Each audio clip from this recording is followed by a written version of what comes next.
Fala mestre, tudo tranquilo? Vamos então à solução das questões de eletrodinâmica do Enem. Acompanhe a leitura comigo da questão de número 1. Com o avanço das multifunções dos dispositivos eletrônicos portáteis, como os smartphones, o gerenciamento da duração da bateria desses equipamentos torna-se cada vez mais crítico. O manual de um telefone celular diz que a quantidade de carga fornecida pela bateria é de 1.500 mAh. Então eu disse isso, mestre, olha, a quantidade de carga fornecida pela bateria é 1.500 mAh. A quantidade de carga fornecida por essa bateria em coulombs é de... Então ele quer saber essa carga em coulombs, mestre.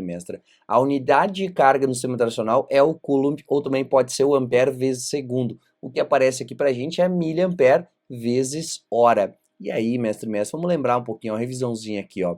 Corrente elétrica é igual à carga que passa na secção transversal do fio no tempo. E essa carga é em coulombs e o tempo é em segundos, isso é igual ao ampere. Portanto, o coulomb vai ser igual ao ampere vezes o segundo. O que a gente vai ter que fazer aqui, mestre, com essa carga que ele falou em miliampere vezes hora é transformar para coulombs, é só isso. Então vamos pegar esse número aqui, ó, 1.500 miliampere vezes hora. Para chegar no ampere vezes segundo, a gente precisa trocar este hora e o mili que está aqui. Então eu vou botar 1.500, mili é 10 na menos 3, né, a milésima parte, vezes o ampere não tem problema nenhum, ele é o coulomb por segundo, vezes a hora, que equivale em segundos, 3.600. Então, 3.600 segundos. Eu cheguei no ampere vezes segundo, eu cheguei no coulomb. Então, eu tenho 1.500 vezes 10 a menos 3, vezes 3.600. Eu tenho uma carga, vou fazer assim, ó, mestre, ó, 1,5 desse 10 a menos 3 vezes o 1.500 vezes 3.600 ampere vezes segundo. Isso aqui nos dá uma carga elétrica igual a 5.400 coulombs. A alternativa que aparece na letra C. Tudo tranquilo, mestre? Na verdade, é só uma mudança de unidade para fazer essa questão. Vamos agora à leitura da questão de número 2. Ao pesquisar um resistor feito de um novo tipo de material, um cientista observou o comportamento mostrado no gráfico tensão versus corrente. Então tá aqui, mestre, ó, a tensão em volts no eixo vertical e a corrente elétrica em amperes no eixo horizontal. Não vou olhar muito para esse gráfico, porque eu não sei o que eu estou procurando, né? Após a análise do gráfico, ele concluiu que a tensão em função da corrente é dada pela equação V é igual a 10i mais i ao quadrado. Ele disse, ó, que a tensão é igual a 10i mais o i ao quadrado.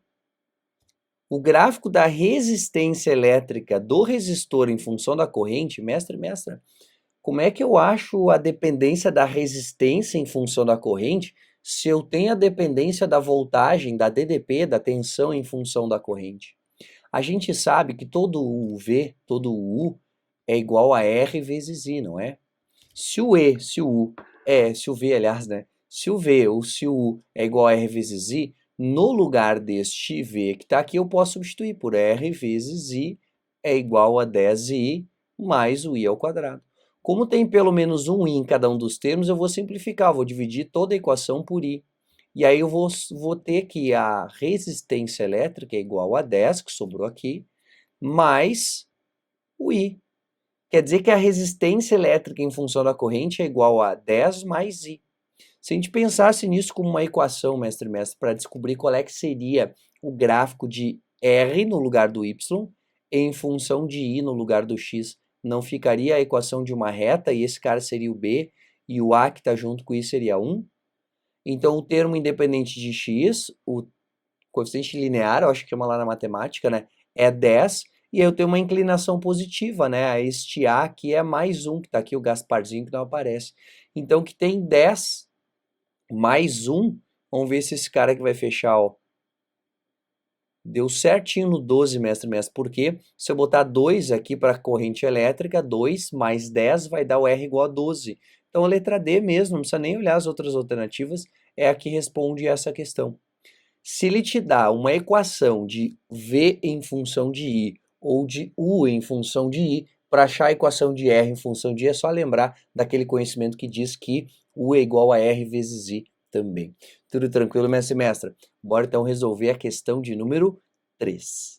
Acompanhe a leitura ali. Baterias de lítio utilizadas em dispositivos eletrônicos portáteis são constituídas de células individuais com DDP de 3,6 volts.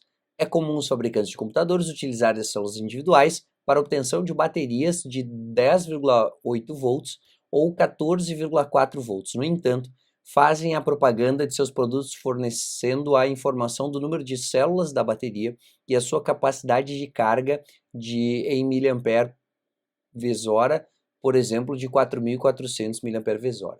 Dentre as baterias de 10,8 e 14,4 volts, constituídas por 12 células individuais, ele está dizendo que essas baterias são constituídas por 12 células individuais, ambas, aquela que tem 10,8 volts e aquela que tem 14,4 volts de DDP.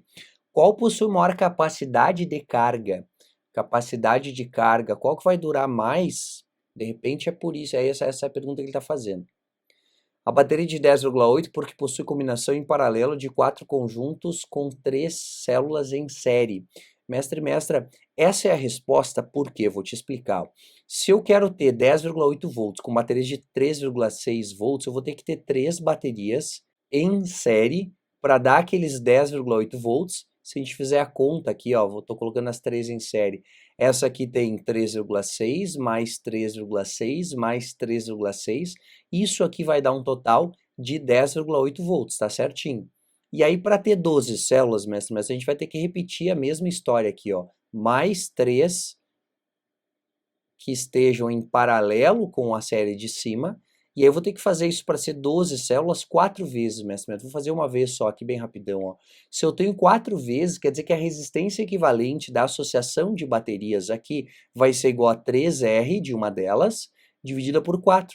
Porque em cada uma dessas séries eu tenho 3R, ó. R, R e R. Então eu tenho nessa associação em série 3R. Só que a associação em paralelo de 4 vezes isso para dar 12 células, já que eu tenho 3 para dar os 10,8 volts, vai ser uma das resistências dividido por quantos ramos do paralelo eu tenho. Então é 3R, que é em cada ramo do paralelo, dividido por 4. 3R sobre 4. Se por acaso fossem associadas aquelas baterias para dar 14,4 volts, eu teria que ter 4 baterias de 3,6, 3,6 vezes 4 vai dar os 14,4, só que aí para ter 12 células eu teria que ter 4, 4 e 4. E aí a resistência equivalente seria 4R sobre 3. Se a resistência interna é maior, eu vou gastar mais energia na resistência interna. Consequentemente, a bateria vai durar menos na mesma utilização, ou sendo solicitada por uma corrente elétrica igual para funcionar para a bateria, para funcionar no computador. Então eu tenho que ter o menor número de baterias associadas em série possível, para ter a menor resistência interna possível, tendo o mesmo número de células. Por isso que a resposta dessa questão é a letra A. Uma questão bem complexa de associação de baterias, e a gente tem que pensar na resistência do conjunto da associação de baterias para resolver, para descobrir qual seria a associação que duraria mais, que teria maior capacidade de carga. Embora, se são 12 células, a quantidade de carga total seja a mesma, apenas a duração da associação, que tem menos em série e mais em paralelo, seria maior. Então a gente responde a letra A. Tudo tranquilo, mestre e mestra? Bora então resolver a questão de número 4. Acompanhe a leitura ali. Ao dimensionar circuitos elétricos residenciais, é recomendado adequadamente bitolas dos fios condutores e disjuntores, de acordo com a intensidade de corrente elétrica demandada. Esse procedimento é recomendado para evitar acidentes na rede elétrica. No quadro é especificada a associação de 3 circuitos distintos de uma residência, relacionando tensão no circuito, bitolas de fios condutores e a intensidade de corrente elétrica máxima suportada pelo disjuntor. Dimensionamento, circuito residencial. Eu vou direto para a pergunta, depois a gente olha para essa tabelona e descobre alguma coisa sabendo o que está sendo perguntado, né, mestre? A minha dica para tabelas e gráficos complexos é primeiro olhar para a pergunta, depois você vai procurar alguma coisa que de fato tu quer saber nessa tabela, senão tu só vai perder tempo. com base no dimensionamento do circuito residencial, em qual ou quais dos circuitos os equipamentos ou estão, né, ligado ou ligados adequadamente. Bom, o que eu vou olhar para ver se está ligado adequadamente? Ele está me dizendo que o equipamento tem 4.200 watts de potência e o disjuntor máximo é de 20 amperes e a tensão na qual ele está ligado é 110 volts. Com essa tensão, mestre e mestra, e com essa potência, eu posso descobrir qual é que é a corrente elétrica que esse dispositivo demanda. E aí, se o disjuntor não está ligado adequadamente, não está dimensionado adequadamente, vai cair a chave sempre, ele não está ligado adequadamente. Então, olha só, eu posso usar o pio, potência igual a I vezes o U, a potência é 4.200 watts, igual a corrente elétrica que a gente quer descobrir, vezes a DDP, que ele está ligado, que é 110 volts. Quer dizer que a corrente elétrica é igual a 4.200 watts dividido por 110 volts. E fazendo essa conta, a gente acha uma corrente elétrica de mais de 38 amperes. Se ele demanda 38 amperes, a gente ligar ele no disjuntor de 20 amperes, vai cair a chave. Então ele não está ligado adequadamente. Esse aqui não está, ele está perguntando qual que está, vamos fazer a mesma conta para os outros. Ó. Este aqui, ele tem 4.200 watts de potência, vamos fazer a mesma conta, ó, π. 4.200 watts de potência igual a corrente elétrica vezes a DDP, que é 220 volts. A corrente elétrica, claro, vai ser a metade do anterior, né? Já que a DDP é o dobro, fazendo essa conta, a gente acha uma corrente elétrica de 19 amperes. Ele está ligado num disjuntor de 20 amperes, não vai cair a chave, até deveria ser um pouquinho maior, mas não vai cair a chave. E o fio aqui, de repente, está com uma bitola abaixo do que deveria, mas não sei, eu não tenho uma tabela que me diga essa informação. A gente não aprende no ensino médio ou na escola qual é que é a bitola do fio. Quanto mais grosso o fio, melhor, mais difícil que ele se aqueça e, consequentemente, cause talvez um incêndio por superaquecimento. Mas está maior do que a corrente elétrica que é utilizada pelo aparelho, né, mestre? Então não tem problema. Esse aqui vai funcionar. E o outro tem uma potência de 6.600 watts e está ligado a 220 volts num disjuntor de 35 amperes. Vamos fazer a conta para esse cara aqui, ó. Potência igual a corrente elétrica vezes a DDP. Potência é 6.600. Nossa, deixa eu escrever melhor. Potência é 6.600 watts, igual a corrente elétrica, vezes a DDP de 220 volts. Quer dizer que a corrente elétrica que ele demanda é 6.600 dividido por 220. Vai cortar aqui, 66 por 22 dá 3. Então, a corrente elétrica desse dispositivo, que ele demanda, né, 30 amperes, um disjuntor de 35 vai funcionar. Então, circuito 2 e circuito 3 estão ligados adequadamente. Alternativa letra E. Tudo tranquilo, mestre e mestra? Bora então resolver a questão de número 5. Acompanhe a leitura ali. Alguns peixes, como o poraquê, a enguia elétrica da Amazônia, podem produzir uma corrente elétrica quando se encontram em perigo. Um poraquê de 1 metro de comprimento em perigo é um peixe elétrico, né? Produz uma corrente em torno de 2 amperes e uma voltagem de 600 volts. 2 amperes vai desacordar uma pessoa, com certeza. O quadro apresenta a potência aproximada de equipamentos elétricos. Tá? Olha a pergunta. O equipamento elétrico que tem a potência similar àquela produzida por esse peixe em perigo é o A. Mestre e mestra, ele nos deu qual é que é a voltagem que por aqui desenvolve, né? E nos deu também qual é que é a corrente elétrica. Como é que a gente acha a potência do por aqui? Para poder comparar com a tabela? O π, né? Potência igual a corrente elétrica vezes a DDP. A potência do poraquê vai ser igual a 2 amperes vezes a voltagem, aliás, que é 600 volts. Quer dizer que a potência do poraquê é de 1.200 watts. Então, ele tem uma potência idêntica de uma churrasqueira elétrica, por exemplo. Então, churrasqueira elétrica, alternativa letra D. Muito tranquila essa questão, né, mestre? Essa questão de fazer o π. Vamos então à leitura da questão de número 6. Acompanhe a leitura ali. Muitos smartphones e tablets não precisam mais de teclas, uma vez que todos os comandos podem ser dados ao se pressionar a própria tela. Inicialmente, essa tecnologia foi proporcionada por meio das telas resistivas, formadas basicamente por 2 camadas de material condutor transparente, que não se encostam, aliás, até que alguém as pressione, modificando a resistência total do circuito, de acordo com o ponto onde ocorre o toque. A imagem é uma simplificação do circuito formado pelas placas, em que A e B representam pontos onde o circuito pode ser fechado por meio do toque. Tá, então aqui está o ponto A, que ele falou, aqui está o ponto B, e aí ele pergunta, qual é a resistência equivalente do circuito? Essa é a pergunta, ó, bem simples, bem direta, ó. Qual é a resistência equivalente do circuito provocada por um toque que fecha o circuito no ponto A? Peraí, se eu coloquei o dedo aqui, eu fechei o circuito no ponto A, vamos olhar quem que é o circuito, ó. A corrente elétrica vai sair do gerador, aqui ela vai sofrer uma divisão, vai passar pelo 4 e pelo 4, vai se juntar aqui, mestre, ó, neste nó, e vai passar pelo 4 que está aqui, depois vai voltar para o gerador. Esta resistência não faz parte do circuito. Então, bem, na verdade, a gente tem duas resistências de 4 kΩ ligadas em paralelo. Como é que eu sei que é paralelo? Porque aqui, mestre, a corrente elétrica se divide. Então, 4 kΩ e 4 kΩ.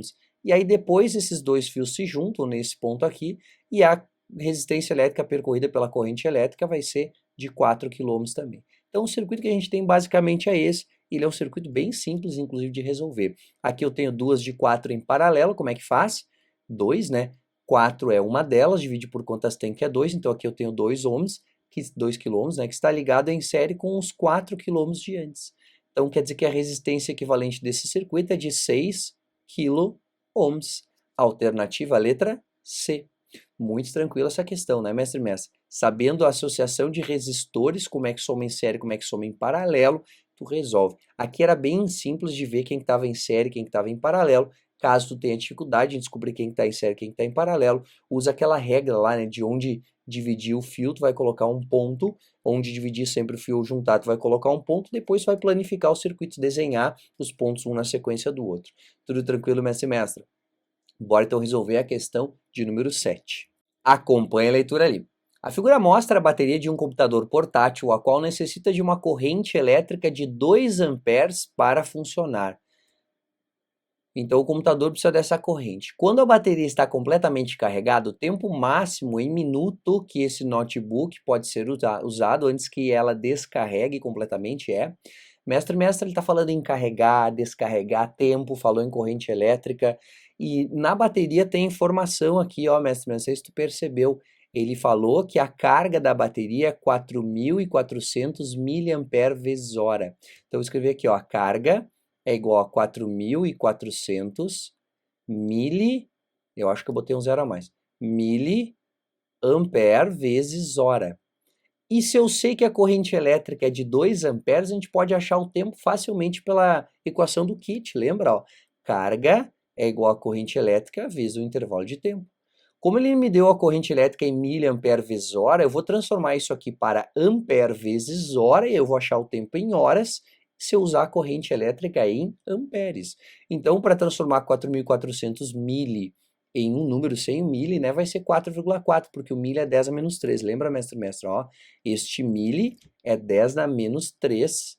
Então, eu vou ter uma carga na bateria, vou escrever de baixo para cima aqui, uma carga na bateria de 4,4 ampere vezes hora, ok? Então, vamos substituir agora. 4,4 ampere vezes hora igual a corrente elétrica de 2 amperes vezes o intervalo de tempo. Aqui o intervalo de tempo que essa bateria vai ficar ligada é de 2,2 horas, né? Mas ele pediu em minutos, né, mestre? Vamos fazer essa conta em minutos. 2 horas são 120 minutos. Então, vou botar aqui, ó, 120 minutos mais 0,2 hora vezes os 60 minutos. Isso aqui seriam 12 minutos, né? 12 minutos. 120 minutos mais 12 minutos dá 132 minutos. A alternativa, letra C. Tudo tranquilo, mestre? Muito simples essa questão, é uma questão de corrente elétrica, basicamente, né? Dá para a gente calcular o tempo de duração da bateria em função da corrente elétrica e da carga elétrica total que essa bateria possui. Vamos então à leitura da questão de número 8. Acompanhe a leitura ali. Dispositivos eletrônicos que utilizam materiais de baixo custo, como polímeros semicondutores, têm sido desenvolvidos para monitorar a concentração de amônia, gás tóxico incolor, em granjas avícolas. A polianilina é um polímero semicondutor que tem o valor de sua resistência elétrica nominal quadruplicado quando exposta a altas concentrações de amônia. Mestre, se tu errou essa questão, acho que tu esqueceu desse detalhe aqui, ó, tá olhando essa solução por causa disso. o valor da sua resistência elétrica nominal quadruplica quando exposta a altas concentrações de amônia. Daí ele diz o seguinte, ó, na ausência de amônia, a polianilina se comporta como resistor ôhmico e a sua resposta elétrica é mostrada no gráfico. Quer dizer que esse gráfico aqui, ó, mostra na ausência de amônia. E ele te pergunta o quê? Na presença de altas concentrações. O valor da resistência elétrica da polianilina na presença de altas concentrações de amônia em ohm é igual a... O Enem adora fazer isso aí com a gente, né, mestre? Ele nos deu o gráfico de como que a polianilina reage na ausência de amônia como um resistor ôhmico. Dá para a gente calcular a resistência elétrica. Só que ele te falou no texto, lá em cima, que o valor dessa resistência elétrica é multiplicado por 4 em presença de altas concentrações de amônia. Então é só calcular a resistência elétrica, bem simples, fazendo o URI e multiplicar por 4 para responder o que ele perguntou e não a resistência que o gráfico nos aponta. Então eu posso pegar qualquer valor aqui, eu posso usar esse valor aqui, ó. Esse valor eu tenho 0,5 volts de diferença de potencial e uma corrente elétrica de 1 vezes 10 na menos 5 amperes. Então eu posso fazer U igual a R vezes I com valores do gráfico. O U eu sei que é 0,5, a resistência elétrica a gente vai descobrir em baixas concentrações de amônia, e a corrente elétrica vai ser de 10 na menos 6 amperes, ou 1 vezes 10 na menos 6. Quer dizer que a resistência elétrica vai ser igual a 0,5 dividido por 10 na menos 6, ou vezes 10 na 6 ohms. Essa é a resistência em baixas concentrações de anilina, de amônia. Então eu vou dizer que a resistência elétrica em altas concentrações vai ser igual a 4 vezes 0,5 vezes 10 na 6. Quer dizer que a resistência elétrica vai ser igual a 2 vezes 10 na 6 ohms. Letra E. Tudo tranquilo, minha semestra? Foi só aquele vezes 4 ali que faltou, mas tem que prestar muita atenção na questão. Bora então a leitura da questão de número 9. Acompanhe ali, por favor, mestre e mestra, a leitura. Em algumas residências, cercas eletrificadas são utilizadas com o objetivo de afastar possíveis invasores. Uma cerca eletrificada funciona com uma diferença de potencial elétrico de aproximadamente 10.000 volts. Tá? Para que não seja letal, a corrente que pode ser transmitida através de uma pessoa não deve ser maior do que 0,1 ampere. Então ele diz que a corrente elétrica é essa. Já a resistência elétrica corporal entre as mãos e os pés de uma pessoa é da ordem de 1.000 ohms. Essa é a resistência elétrica da pessoa, mestre, mas vou chamar de RP. Para que a corrente não seja letal a uma pessoa que toca a cerca eletrificada, o gerador de tensão deve possuir uma resistência interna em relação ao corpo humano mestre e mestra, vamos calcular essa resistência elétrica interna, que é mais fácil, a gente pode comparar com a resistência do corpo humano. O que eu vou fazer aqui é um URI bem simples, ó. U é igual a R vezes I. A DDP eu sei que é 10.000 volts, tá aqui, ó, 10.000 volts. E a resistência elétrica do circuito vai ser a resistência da pessoa mais a resistência interna do gerador. Parece que é uma associação de gerador, resistor, mas se a gente considerar a resistência interna do gerador sempre em série com associação, simplifica um monte e sempre dá certo, mestre e mestra, pode confiar. Então aqui vai ser a resistência interna do gerador mais a resistência da pessoa, que é de 1.000 ohms, vezes a corrente elétrica, que é de 0,01 ampere, ou 10 a menos 2 amperes, né, mestre e mestra? Então quer dizer que o R mais o 1.000, a resistência interna, né, do gerador, vai ser igual a 10.000 dividido por 0,01, o que vai fazer aumentar 2 zeros aqui depois do 10.000, né? É a mesma coisa que dividir por 10 na menos 2, que é multiplicar por 10 na 2. Então a resistência elétrica do gerador mais a da pessoa, que é 1.000, vai ser igual a 10.000, ó, 4 zeros, mais 2 zeros, vai ficar assim, ó, vai ser 1 milhão. Então a resistência do gerador vai ser igual a 1 milhão menos 1.000, vai ser igual a 999.000 ohms. Pronto. A resistência da pessoa é 1.000 ohms, a resistência do gerador é 999.000 ohms, quer dizer que a resistência do gerador é igual a 999 vezes a resistência da pessoa. Então a sua resistência em relação à do corpo humano é milhares de vezes, aproximadamente 1.000 vezes, né? Ó, 999 vezes maior. 10 vezes maior, 10 vezes menor, não, aproximadamente igual, praticamente nulo. Então a resposta mais próxima da verdade, né, não é bem 1000 vezes, mas é 999. Tudo tranquilo, mestre? Bora então resolver a questão de número 10. Acompanhe a leitura ali. Para demonstrar o processo de transformação de energia mecânica em elétrica, um estudante constrói um pequeno gerador utilizando um fio de cobre de diâmetro D enrolado em N espiras circulares de área A, dois ímãs que criam no espaço entre eles um campo magnético uniforme de intensidade B e um sistema de engrenagens que lhe permite girar as espiras em torno de um eixo com uma frequência F. Ao fazer o gerador funcionar, o estudante obteve uma tensão máxima V e uma corrente de curto-circuito, que seria a máxima corrente, tá, mestre? Para dobrar o valor da tensão máxima V do gerador, mantendo constante o valor da corrente elétrica e o estudante deve dobrar, mestra, isso tem a ver também com o eletromagnetismo, mas vamos conversar sobre o primeiro. Ele quer manter o valor da corrente elétrica, né? Mantendo o valor da corrente elétrica. Então, se eu quero manter o valor da corrente elétrica, eu vou dobrar a tensão, olha só. Eu sei que U é igual a R vezes I, mesmo que este U seja gerado pela indução eletromagnética, pela variação do fluxo magnético nessas espiras, quando ele está girando essas espiras dentro do campo magnético gerado por esses dois ímãs externos. Então, já que ele quer dobrar a DDP, até vou colocar aqui, ó, vezes 2, ele tem que dobrar a resistência elétrica também. E para dobrar a resistência elétrica, ele vai precisar dobrar o número de espiras. Então, se ele dobrar, como ele pede, ó, deve dobrar o número de espiras, ele vai dobrar a variação do fluxo magnético no tempo, porque depende do número de espiras. Quanto mais espiras, maior é a voltagem, sempre num transformador, num gerador motomecânico. Não importa o dispositivo, mestre. Se ele quiser dobrar o número de volts, ele precisa dobrar o número de voltas. Ele poderia dobrar a frequência de rotação também? Sim, mestre, só que daí se ele dobrasse só a frequência, ele ia aumentar a voltagem sem mudar a resistência elétrica. E isso ia fazer com que a corrente elétrica dobrasse também. Como ele quer dobrar a voltagem sem alterar a corrente elétrica, é necessário que ele mude simplesmente o número de espiras desse gerador. Então, mudando o número de espiras, vai mudar consequentemente, né, proporcionalmente à resistência elétrica, isso vai fazer aumentar a tensão e manter constante a corrente elétrica. Tudo tranquilo, mestre? Vamos à leitura da questão de número 11, então. Acompanhe a leitura ali.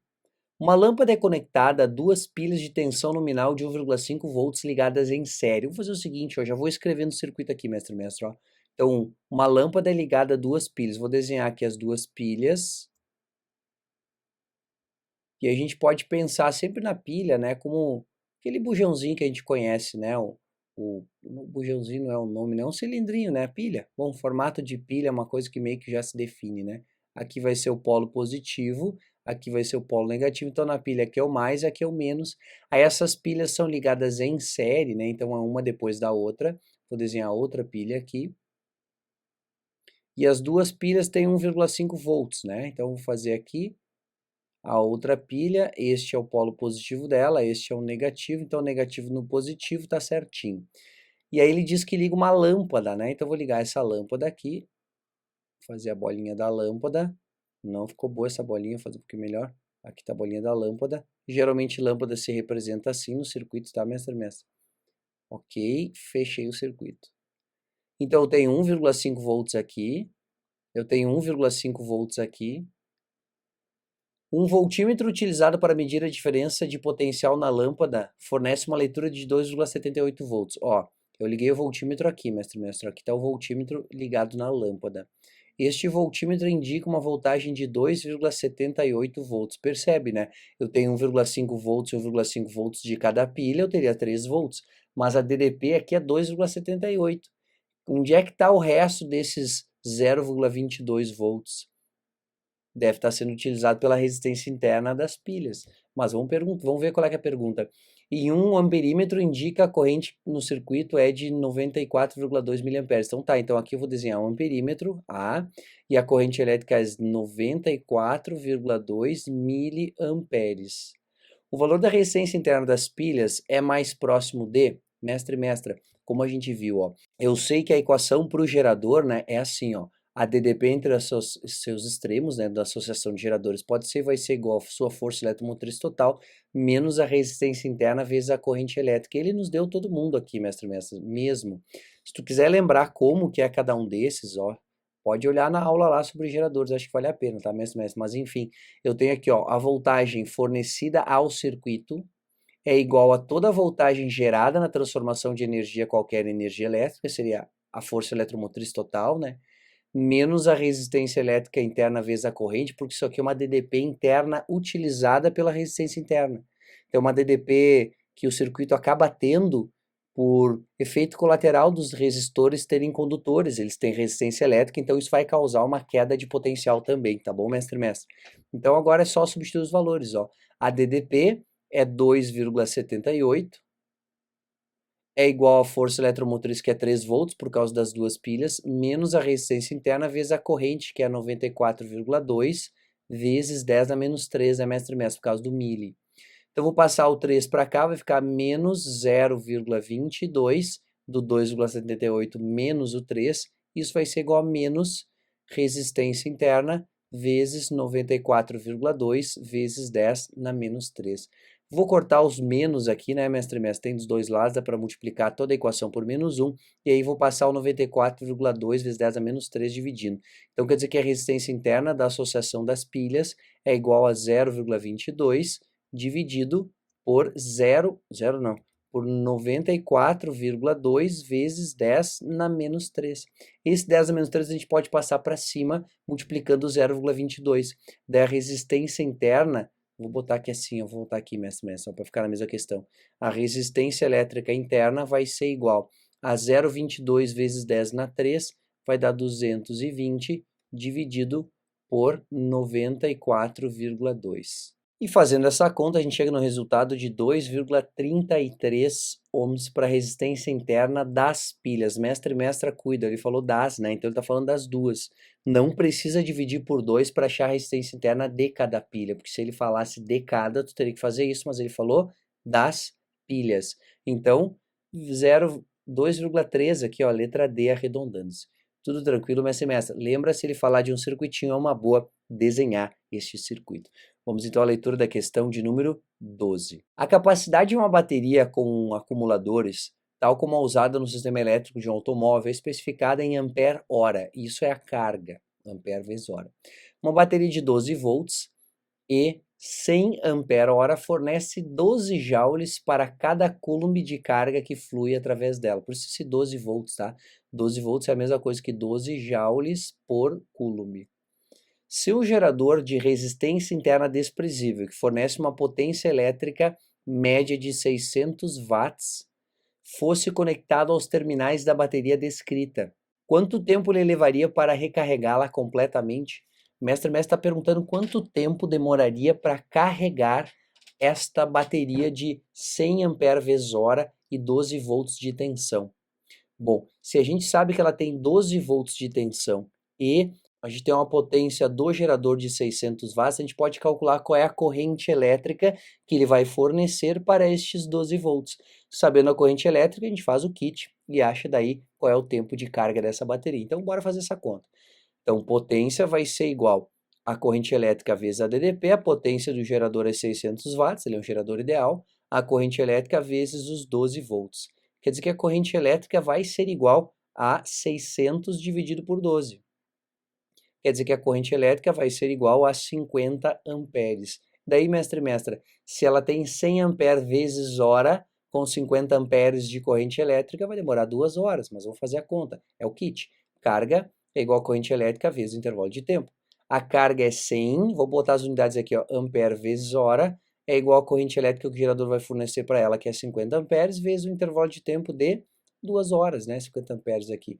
Então, o ΔT, dá para cortar o ampere com ampere, ó, dá para fazer a conta com as letras? Claro que dá. Ó. Corta ampere com ampere, fica 10 sobre 5. Quer dizer que o tempo total de recarregamento ou de recarga dessa pilha, dessa bateria, é de 2 horas. A alternativa, a letra B. Tudo tranquilo, mestre e mestra? Mas para aguentar essa corrente elétrica de 50 amperes sem derreter nada, não ia ser uma coisa fácil, né? Mas a questão não falou sobre isso, então bora ler a questão de número 13. Acompanhe a leitura ali. As lâmpadas econômicas transformam 80% da energia elétrica consumida em luz e dissipam os 20% restantes na forma de calor. Já as incandescentes transformam 20% da energia elétrica consumida em luz e dissipam o restante na forma de calor. Olha só, as econômicas transformam 80% e as incandescentes transformam 20%. Mestre e mestra, já não está percebendo que a eficiência das lâmpadas econômicas é igual a 4 vezes a eficiência das lâmpadas incandescentes? Sim, porque ela transforma 4 vezes mais energia em luz do que a lâmpada incandescente. Então, a eficiência dela nesse processo de transformação de energia elétrica em luminosa é 4 vezes maior. Assim, quando duas dessas lâmpadas possuem luminosidades equivalentes, ó que legal isso, está iluminando a mesma coisa. A lâmpada econômica vai utilizar 4 vezes menos energia para fazer isso. Por quê? Porque ela tem 4 vezes mais eficiência. Então, eu já vou escrever aqui, ó, a energia que a lâmpada econômica precisa para gerar a mesma luminosidade ou luminosidades equivalentes vai ser igual à energia da lâmpada incandescente dividido por 4. Quando uma lâmpada incandescente de 60 watts é substituída por uma econômica de mesma luminosidade, deixa-se de transferir para o ambiente a cada segundo uma quantidade de calor em joule igual a, olha só, mestre e mestra, se a energia que a lâmpada econômica precisa para gerar a mesma luminosidade é 4 vezes menor do que a lâmpada incandescente, a gente sabe que a potência da lâmpada econômica também vai ser a potência da lâmpada incandescente dividido por 4. Quer dizer que a potência da lâmpada econômica nessa questão, para substituir uma lâmpada de 60 watts, seria de 15 watts, que é o 60 dividido por 4. E 15 watts é 45 watts a menos. Quer dizer que essa energia que a lâmpada incandescente jogava fora, esses 45 watts, vai ser o que vai deixar de ser transferido para o ambiente. Ainda vão ser transferidos para o ambiente, mas a lâmpada econômica ela dissipa muito menos energia na forma de calor. Então, a diferença entre as potências para uma mesma luminosidade é a potência que deixou de ser dissipada. Porque se está iluminando a mesma coisa, está sendo gerada a mesma quantidade de energia luminosa. Então, a diferença entre as potências não está na energia transformada em energia luminosa, está na energia que era transformada em calor. Então, como ele pergunta assim, ó, a energia que se deixa de transferir para o ambiente a cada segundo uma quantidade de calor, né? Essa energia igual a, mestre e mestra, esses 45 watts são 45 joules por segundo. Então, qual é que é a energia a cada segundo que deixa de ser transferida para o ambiente na forma de calor quando a gente troca uma lâmpada incandescente por uma lâmpada econômica? 45 joules, está aqui, 45 joules. O pensamento dessa questão, mestre e mestra, ela está bem no fato de perceber que a lâmpada econômica ela tem uma eficiência 4 vezes maior, portanto, ela precisa ter uma potência 4 vezes menor para gerar a mesma luminosidade. E essa quantidade a menos que ela utiliza de potência é o que ela dissipa a menos da forma de calor, já que ela está gerando a mesma energia luminosa. Tudo tranquilo, mestre e mestra? Bora então resolver a questão de número 14. Acompanhe a leitura ali. Fusível é um dispositivo de proteção contra a sobrecorrente em circuitos. Quando uma corrente que passa por esse componente elétrico é maior que a sua máxima corrente nominal, o fusível queima. Ele derrete, na verdade, né? Mas fusível tem o processo de mudança de fase que é a fusão, né? Então é um condutorzinho de estanho que derrete facilmente quando a corrente elétrica ultrapassa o limite que é definido pela sua forma geométrica, né? Espessura do condutor, enfim. Dessa forma, evita que a corrente elevada danifique os aparelhos do circuito. Aí é só trocar o fusível e seguir funcionando, né? Suponha que o circuito elétrico mostrado seja alimentado por uma fonte de tensão U e que o fusível suporte uma corrente nominal de 500 mA. Peraí, quer dizer que esse fusível que está aqui, ele aguenta 0,5 amperes, 500 mA. A corrente que passa aqui, mestre e mestra, ó, é igual a 0,5 amperes no máximo. Senão esse fusível queima e aí vai desligar essa parte do circuito. Qual é o valor máximo, ou qual é o máximo valor da tensão U para que o fusível não queime? Mestre, ele está perguntando assim, ó, qual é que é essa tensão U aqui? Qual é que é a DDP entre este ponto A e este ponto C aqui? Eu vou chamar de C, porque aqui no meio tem um B, ó. Percebe que a DDP entre os pontos A e C é igual a DDP entre os pontos A e B, mais a DDP entre os pontos B e C. Então eu vou ter que descobrir qual é que é a DDP entre os pontos A e B. Eu sei, mestre, tem todo um circuito aqui em cima que assusta a gente, mas o que nos interessa? Saber a DDP entre A e B, como não tem contato aqui no meio, ó, a gente vai pensar só na DDP aqui por baixo. É muito mais simples, é muito mais fácil e a gente vai fazer desse jeito. Dá para calcular todas as correntes em todo mundo? Dá, mestre, mas não precisa, simplesmente não precisa. Então, eu vou calcular a DDP entre os pontos A e B. Percebeu que entre os pontos A e B o fio se divide aqui, ó, e ele se junta aqui, ó. O fio vai fazer uma voltinha aqui e aqui, ó. Quer dizer que esses dois resistores, o de 120 e o de 60, estão em paralelo. Então, eu posso achar a DDP do resistor de 120, se eu tirar essa baguncinha que eu fiz aqui, ó. Essa DDP eu sei calcular. Por que eu sei calcular? Porque a corrente elétrica aqui é 0,5 amperes. Então, eu posso dizer que a DDP entre os pontos A e B é igual a essa resistência de 120 ohms, 120, vezes a corrente que é 0,5. Quer dizer que a DDP entre os pontos A e B é igual a 60 volts. Quer dizer que de A para B eu tenho 60 volts, eu posso escrever aqui, ó, 60 volts. Agora eu tenho que descobrir qual é que é a diferença de potencial dessa resistência elétrica de 40 ohms. Para isso, mestre, eu preciso saber qual é que é a corrente elétrica que passa nessa resistência. Sem saber essa corrente elétrica, eu não sei a DDP entre os pontos C e D. Mas eu sei que a resistência de 120, essa aqui, mestre, ó, ela está em paralelo com essa. Se ela está em paralelo com essa corrente elétrica que vem aqui por cima e passa pelo fusível, que é 0,5, vai vir para a resistência de 40 ohms, e a corrente elétrica que passa nesse resistor de 60 ohms também vai vir para cá. Sabendo essas duas correntes, eu sei qual é a corrente que passa no resistor de 40 ohms, e a questão vai ser terminada. Então eu preciso saber qual é que é a corrente elétrica, esse I2 aqui, ó, que passa pelo resistor de 60 ohms. Qual é que é a DDP desse resistor de 60 ohms? É a mesma que do de 120. Então, se eu sei que a DDP é 60, eu posso achar a corrente elétrica. O U entre os pontos A e B ainda, só que agora pelo resistor de 60, é igual a 60 vezes a corrente elétrica que passa ali, que eu chamei de 2. Então, 60 volts vai ser igual a 60 ohms vezes a corrente elétrica 2, que é, claro, que de 1 ampere, né? Então, o I2 é 1 ampere. Quer dizer que essa corrente aqui é 1 ampere, e vem 0,5 do fusível, vem mais 1 aqui, quer dizer que essa corrente elétrica que passa no resistor de 40 ohms é de 1,5 amperes. Agora eu posso achar essa DDP entre os pontos B e C.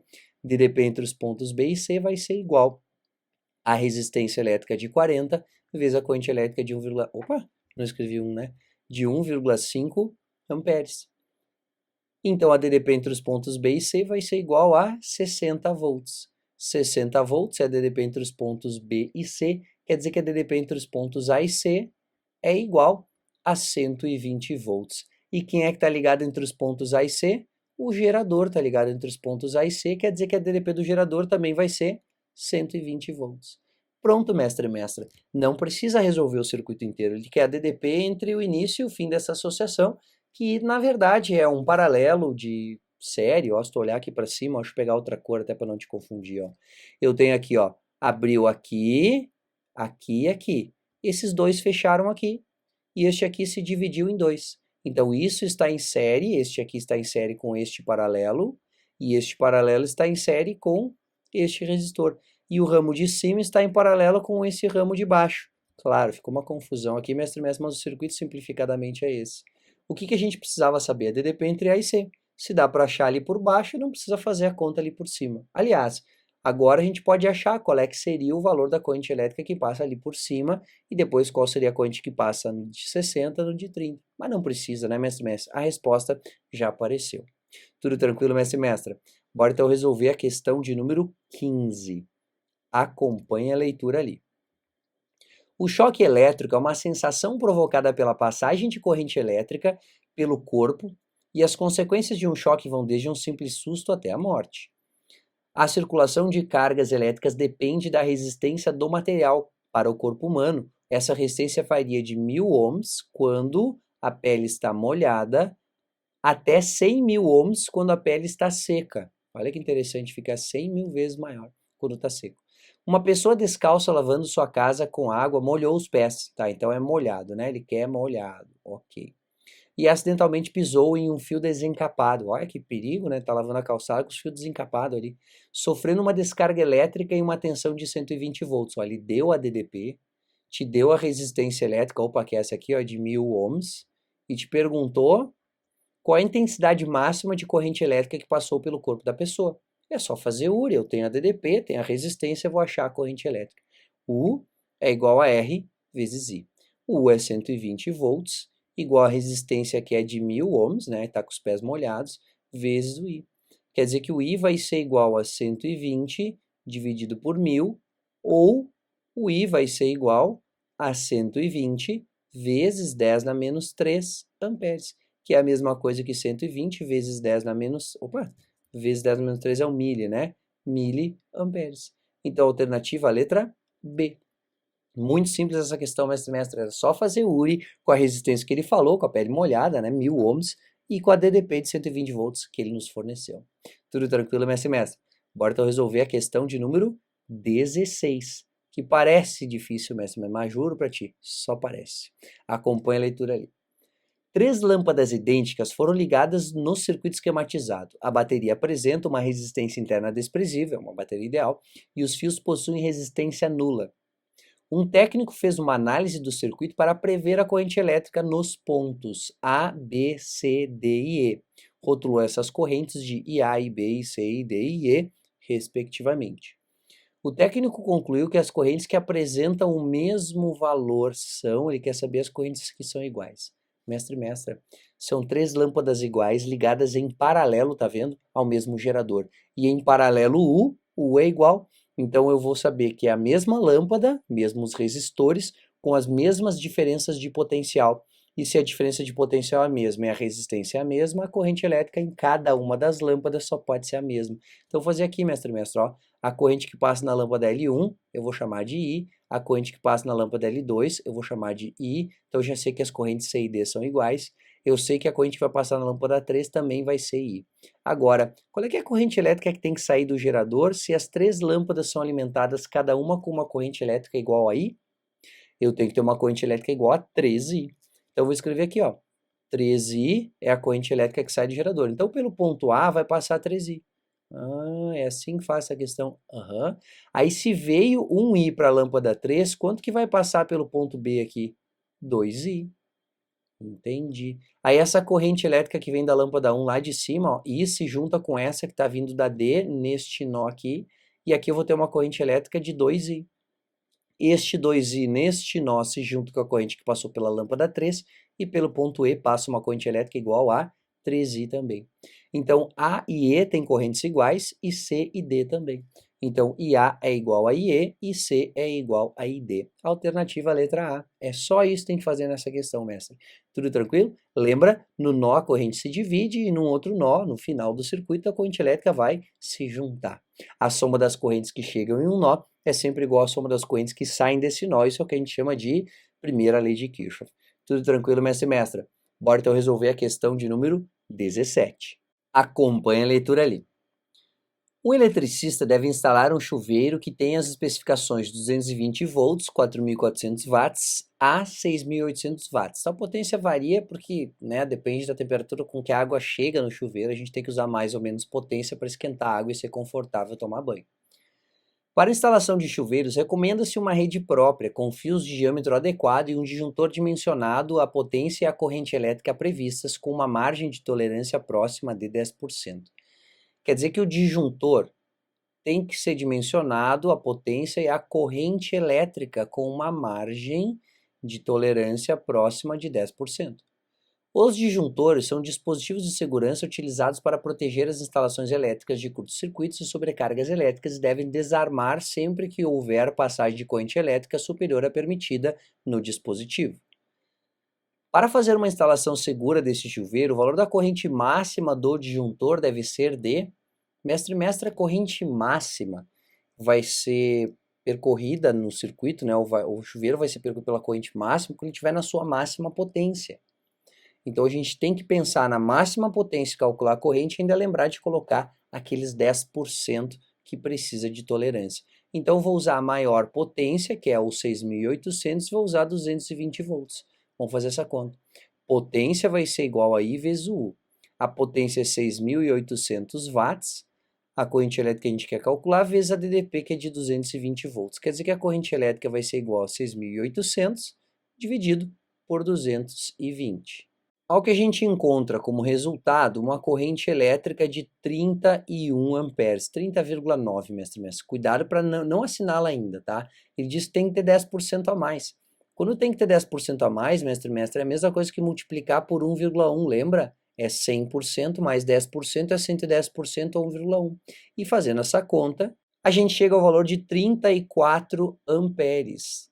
Quer dizer que o disjuntor, né, vai ter que superar esses 34 amperes e a alternativa que traz isso é a letra D. Claro que com o 31 tu ia assinalar o 35 já, né? Mas por garantia, se ele falar numa tolerância maior, por exemplo, a gente podia ter que escolher o disjuntor de 40 amperes. O disjuntor, então, olha o nome, disjuntor, é uma chave que se desliga quando a corrente elétrica supera o valor estabelecido na sua fabricação. Então, eu sei que o chuveiro precisa de uma corrente elétrica de 31 amperes, eu vou colocar o disjuntor ligado em série com esse chuveiro de 35 amperes. Quando a corrente elétrica subir muito, vai desarmar o circuito, vai desligar esse chuveiro e aí tá garantido que não vai pegar nada fogo na casa. Tudo tranquilo, mestre e mestra? Bora então resolver a questão de número 18. Acompanhe a leitura ali. Em um laboratório são apresentados aos alunos uma lâmpada com especificações técnicas de 6 volts e 12 watts e um conjunto de 4 pilhas de 1,5 volts cada. Qual associação de geradores faz com que a lâmpada produza maior brilho? A lâmpada ela tem 6 volts, ela precisa de 6 volts e eu tenho 1,5 volts em cada pilha. Para a gente pensar em qual é que é o conjunto, né, qual é que é o conjunto de 4 pilhas, qual é que é a associação de geradores, que são as pilhas que vai fornecer o maior brilho, vamos pensar no maior U. Vamos pensar se a resistência é a mesma da lâmpada, né, ó, mestre, pensa em qual? Pensa no potência igual U ao quadrado sobre R. É a mesma lâmpada, a gente está julgando a potência, relacionando essa potência com a DDP. Então, quanto maior for a DDP, maior será a potência. Então, só vamos procurar aqui onde que a DDP é maior. Quando eu tenho 3 geradores em paralelo, mestre, cada um com 1,5 volts, qual é que é a DDP total dessa associação, só desses 3 em paralelo? Opa, vai ser só 1,5. Daqui para cá tem 1,5 volts. Mais este 1,5 dessa pilha, agora em série, né? A gente vai ter um total de 3 volts. 1,5. Tá, então aqui o total é 3 volts, botado do lado da pilha. Na letra B a gente tem 1,5 mais 1,5 em série deu 3. Em paralelo com os mesmos 3, do 1,5 com 1,5. 3 e 3 em paralelo, aqui eu tenho 3 volts. Na letra C, a gente tem, ó, uma pilha, 1,5, percebe, elas não estão em paralelo, elas estão em série, mestre. O fio é o mesmo, em série U e é igual, né? O fio também é o mesmo. 1,5, aí vai vir para essa 1,5 e 1,5. Por enquanto essa é a maior, ela tem 6 volts aqui, é só somar, elas não estão em paralelo, mestre. Paralelo é aqui em cima e não é a mesma coisa. Olha só a ligação dos fios. Aqui é 6 volts. Na letra D eu tenho 3 de novo e, opa, 1,5 com essas duas e 1,5 com essas duas, a gente tem 3 volts de novo, e aqui é a pior situação de todas, eu tenho 1,5 volts só na pilha, né? Aqui a vantagem é que a resistência interna é menor, né? Quanto mais lâmpadas em paralelo, menor a resistência elétrica interna. Então, em que situação a DDP é maior, mestre e mestra? Na letra C. Então, a letra C vai oferecer o maior brilho da lâmpada, que por nessa também é maior DDP, nessa questão de número 18. Tudo tranquilo, mestre e mestra? Bora então resolver a questão de número 19. Acompanhe a leitura ali. Uma lâmpada LED, diodo emissor de luz, é Light Emitter Diode, acho que é o nome em inglês, que funciona com 12 volts e corrente contínua de 0,45 amperes, produz a mesma quantidade de luz que uma lâmpada incandescente de 60 watts de potência. Qual é o valor da redução de potência consumida? Olha a pergunta dele aqui, ó. Qual é o valor da redução de potência consumida, valor da redução, ao se substituir uma lâmpada incandescente pela LED. Bom, incandescente eu sei que é 60 watts. Como é que a gente faz para achar a potência da lâmpada LED? Faz π para ela, né, mestre? Então, potência é igual a corrente elétrica vezes a DDP. Potência é igual a 0,45 vezes os 12 volts. Quer dizer que a potência da lâmpada é igual a 5,4 watts. Se era 60, mestre, menos 5,4 watts, quer dizer que a gente tem uma redução de 54,6 watts. Então, a redução da potência é 54,6 watts. Alternativa letra A. Tudo tranquilo, mestre? Era só fazer o pio para a lâmpada LED e fazer a subtração das duas para saber a potência que foi economizada nessa troca. Bora então à leitura da questão de número 20. Uma família adquiriu um televisor e no manual do usuário constatavam as especificações técnicas como apresentado no quadro. Esse televisor permaneceu 30 dias em repouso, stand-by. Ele comprou uma TV e deixou ligar na tomada sem ligar nenhuma vez, né? No mês. É bem por isso que ele comprou a TV. Enfim, considere que a eficiência de geração e a transmissão de eletricidade na usina é de 30%. A eficiência entre a geração e a transmissão é de 30%. Vou escrever aqui, ó, eficiência de 30%. Sabe o que isso quer dizer, mestre? Que a energia que chega na casa é igual a 30% ou 0,3% da energia produzida. Então, vou escrever gerada aqui, ó, melhor. No gerador, né? Gerada. É o que ele está dizendo. 30% é transmitido. A energia que chega em casa é só 30% que foi gerado. É o que disse aqui. Acho que não é por aí o número, tá? Tá mais perto de 90% do que de 30%, mas enfim. Que quantidade de energia em joules foi produzida na usina? Olha onde é que ele está perguntando, ó. Que quantidade de energia foi produzida na usina para manter o televisor em stand-by? Vamos fazer o seguinte, vamos calcular a energia em joules, como ele está nos perguntando aqui, ó. E depois a gente vai ver quanto que é isso produzido na usina, já que o que a gente encontra para consumo da TV vai ser só 30% do que foi produzido ou gerado na usina. Então, a potência é de 1 watts, de 1 watts, energia é igual a potência vezes o tempo.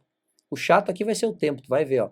Energia vai ser igual, potência 1 watt, agora vamos botar um mês em segundos, mestre, ó. 30 dias vezes 24 horas vezes 3.600 segundos. Isso vai nos dar uma energia de 2,59 vezes 10 na 6 joules, mestre. Por que eu já fiz isso? Porque 10 na 6 é o mega que está aqui junto com o joule, né? Mega sena, mega joule, tudo é 10 na 6, tá? Mega sena é milionária, né? Então 10 na 6. Então a energia 2,59 vezes 10 na 6 joules. Essa é a energia utilizada pelo televisor. Essa é a energia que foi para casa. 2,59 vezes 10 na 6 é igual a 0,3 vezes a energia gerada. Agora sim a gente vai encontrar qual é que foi a energia gerada ou produzida na usina para fazer funcionar esse televisor. Energia gerada, então, vai ser igual a 2,59 vezes 10 na 6 dividido por 0,3. E fazendo essa conta, a gente acha uma energia de 8,64 vezes 10 na 6 joules. Então, foi produzido 8,64 megajoules na usina para fazer a TV ficar em stand-by durante um mês. E essa eficiência na energia elétrica é maior, tá, mestre? Mas, enfim, a gente tem que seguir os números da questão. Tudo tranquilo ali, mestre?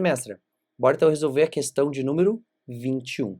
Todo ano cresce a demanda mundial de energia com o aumento das populações e do consumo. É cada vez mais necessário buscar fontes alternativas que não degradem os recursos do planeta nem comprometam a sobrevivência das espécies. Ainda há muito que se descobrir sobre o uso eficiente de recurso energético proveniente de fontes renováveis, mas elas estão mais próximas do que parece da adoção em larga escala. Então, sustentabilidade, tá. Os recursos energéticos do tipo citado, fontes renováveis, fontes renováveis, são provenientes de pilha e bateria não, né? Pilha e bateria, depois que tu usou uma vez, tem que descartar. Até tem as recarregáveis, mas elas têm uma vida útil também, né? Então aqui não. Usina nuclear e hidrelétrica Olha, hidrelétrica até que vai, né? Porque é só esperar chover de novo, que vai ter energia elétrica, dá para considerar renovável. Mas usina nuclear não, né, mestre? Além de gerar poluição pelo lixo nuclear, né? A fissão nuclear, ela acaba com o átomo de urânio e aí ele vai deixar de ser físsil, né? De ser quebrável. Então, o nuclear não é renovável. Células, células solares e geradores eólicos, boa. Célula solar, é só bater sol que gera energia elétrica, e gerador eólico, a mesma história, né? Só ter sol, que daí tem vento, e daí tem movimento das pás e, consequentemente, transformação de energia mecânica em energia elétrica. Centrais geotérmicas e termoelétricas, não, porque queima carvão, né, aqui. Usinas maremotrizes até pode ser, e combustíveis fósseis, aqui já tá ruim, né, combustível fóssil não. Tudo tranquilo, mestre? Muito tranquilo essa questão de número 21. Vamos agora para a solução da questão de número 22. Acompanhe a leitura ali, a questão do sorvete, né? Por apresentar significativa resistividade elétrica, o grafite pode ser utilizado para simular resistores elétricos em circuitos desenhados no papel com uso de lápis e lapiseiras. Dependendo da espessura e do comprimento das linhas desenhadas, é possível determinar a resistência elétrica de cada traço produzido. No esquema foram utilizados 3 tipos de lápis diferentes, 2B, HB e 6B, para efetuar 3 traçados distintos. Munida, então ele botou aqui, ó, 2B, HB e 6B, ok. Munida dessas informações, um estudante munido, ou uma estudante, enfim, alguma coisa não está concordando aqui, pegou uma folha de papel e fez o desenho de um sorvete de casquinha utilizando esses traços. Os valores encontrados nesse experimento para as resistências elétricas R, medidas com auxílio de um ohmímetro, que é um medidor de resistência, ligados nas extremidades das resistências, são mostrados na figura. Verificou-se que os resistores obedeciam à lei de Ohm. Ok. Na sequência, conectou o ohmímetro aos terminais A, B do desenho e em seguida conectou os terminais B e C, anotando as leituras RAB e RBC, respectivamente. Ao estabelecer a razão RAB sobre RBC, qual o resultado o estudante obteve? Olha só. Ele quer saber duas resistências elétricas, e quando ele fala terminais, mestre, é o final do circuito. Então vamos planificar o circuito para não se enrolar. A primeira medida que a gente vai fazer é RAB, né? Então eu sei que A vai ser um terminal e B vai ser outro. Então vamos fazer o seguinte aqui em cima, ó. A vai ser um terminal e B aqui no cantinho vai ser outro. Aqui está outro B terminal. E o ponto C está intermediário entre A e B, né? Vai ser um ponto no meio da história. Aqui está o ponto C. Agora, mestre e mestra, eu vou colocar as resistências elétricas entre cada dois pontos. Olha só. De A para C, aqui no circuito, ó. De A para C, quantos caminhos eu tenho no sorvete? De A para C eu tenho este caminho, só este caminho, ó, de 10, este aqui, ó. Então eu vou colocar só este resistor, eu vou botar 10, tá, mestre, mas tudo é em quiloohm, né? Então aqui tá 10. Agora de C para B, quantos caminhos eu tenho? Ora, de C para B eu tenho um só, ó, de C para B é esse aqui. Então de C para B eu vou colocar este resistor de 10 também, ó. Vou marcar ele aqui para lembrar que eu já coloquei ele no circuito. E agora restaram dois resistores, esse de 5 e esse de 20, que estão de A para B. Então, vou fazer uma ligação de A para B, que tem um resistor de 5 kΩ, aí que eu vou botar o 5, e uma ligação de A para B, que tem um resistor de 20 kΩ. Agora, mestre e mestra, é só a gente resolver essa associação para saber a resistência elétrica entre os pontos A e B. Bom, aqui em cima eu tenho 10 em série com 10. Como é que a gente faz para somar em série? É só somar, né? Então, 10 mais 10 dá 20. A gente pode fazer a soma dos resistores a partir de agora, 1 sobre 20 mais 1 sobre 5 mais 1 sobre 20 é igual a 1 sobre a resistência total, ou pode olhar para esses 2 de 20 aqui e pensar, bom, 2 de 20 em paralelo dá para fazer a regra dos iguais, né? Qual é que é a regra dos iguais? Pega um deles e divide por quantos tem. Então, eu tenho dois resistores de 20 em paralelo. Pega um deles que é 20 e divide por quantos tem. Então, quer dizer que esses dois aqui, mestre, vou trazer aqui para baixo, ó. Estes dois, para não sumir do teu quadro também, vai ser igual, vão ser iguais, né? Vai ter um resultado de 10 ohms. 20 dividido por 2. E aí isso aqui está em paralelo, né? Porque tem esse caminho aqui está em paralelo, ó, com a resistência elétrica de 5 ohms. Então, vou botar aqui, ó, 5 ohms. Como é que a gente resolve quando tem duas só em paralelo? Você pode fazer 1 sobre a resistência total é igual a 1 sobre R1 mais 1 sobre R2. Ou pode fazer também, mestre e mestra, a regra do produto sobre soma. Eu vou fazer produto sobre soma. RAB vai ser igual ao produto 10 vezes 5 dividido pela soma, que é 10 mais 5. Quer dizer que RAB é igual a 50 dividido por 15. Dividido por 5 em cima e embaixo, quer dizer que RAB é igual a 10 sobre 3. Deixa quieto que não é o que ele perguntou, hein? Ele perguntou qual é que é RAB sobre RBC. Falta a gente saber qual é que é RBC. Então agora a gente vai fazer o outro circuito, mestre. Vou marcar aqui, eu acho que em vermelho, pode ser, ó. Ele vai ligar nos terminais B e C. Então os terminais agora são B e C, ó. O que a gente vai fazer? Vai desenhar B e C. Ó, o B está aqui, B, e o C está aqui, C. E o A agora é intermediário entre B e C. É um ponto intermediário, está no circuito. Vou colocar aqui o A. Agora vamos de B para A. Quais são as resistências que existem de B para A? De B para A tem duas, ó. Tem essa de 5 e tem essa de 20. Então vou escrever aqui, ó, um caminho que tem uma resistência elétrica de 5 kΩ e outro caminho que tem uma resistência elétrica de 20 kΩ. Agora de A para C. Bom, de A para C, olhando no circuito do sorvetinho ali, eu tenho 10. Então de A para C eu desenho esse de 10. E a única resistência elétrica que falta colocar é essa aqui, ó, que é entre B e C direto. Então vou colocar o de B para C diretamente, tem uma resistência elétrica de 10 kΩ. A partir de agora, mestre, mas a gente vai ter que resolver de novo esse circuito. Aqui eu tenho 5 em paralelo com 20. Vamos fazer produto sobre soma. Mestre, para aproveitar o espaço, fazer aqui, ó. Então, entre A e B, produto sobre soma. 20 vezes 5 sobre 20 mais 5. 20 vezes 5 é 100. 20 mais 5 é 25. 100 por 25 é 4. Quer dizer que aqui eu tenho uma resistência elétrica de 4 ohms que está em série com esta resistência de 10. Mestre, aqui eu tenho 14, então, né? 14 ohms. Quer dizer que esse circuito, na verdade, é 14 ohms, 14 quilo-ohms, né? Para ser mais certinho, em paralelo com uma resistência de 10 ohms, que é essa aqui de baixo que eu não misturei com ninguém ainda. Como é que resolve isso? Produto sobre soma de novo. Então, RBC vai ser igual a 14 vezes 10 produtos sobre a soma. 14 mais 10. RBC vai ser igual a 140 dividido por 24. Dividindo isso aqui por 4, em cima e embaixo, mestre, 140 por 4 dá 35, dividido por 24 por 4 que dá 6. Essa é a resistência entre B e C, RBC. Como ele perguntou RAB sobre RBC, até vou pegar outra cor aqui, RBC, ele quer RAB sobre RBC. Então vamos fazer isso, ó, RAB sobre RBC. RAB eu calculei antes, ó, tá aqui, ó, 10 sobre 3. Dividido por RBC, que é 35 sobre 6. 35 sobre 6. Multiplicação de frações, conserva o numerador, 10 por 3. Multiplica invertendo o denominador, 6 por 35 é o inverso. Agora a gente vai fazer simplificação. Este 3, 6 e 3 corta e fica 2 aqui em cima. Estes 2 eu posso dividir por 5, vai ficar 2 aqui e aqui vai ficar 7. Quer dizer que o resultado disso, mestre, equivale a 4 sétimos. Alternativa, a letra B. Ufa! Mas essa questão é trabalhosa, mestre, ela não é difícil. Tem que saber resumir o circuito nos terminais que ele ligou, tá os pontos A e B, coloca extremos, o C vira intermediário, tá os pontos B e C, o A vira intermediário, e aí entre cada dois pontos tu vai olhando no circuito quais são as resistências elétricas.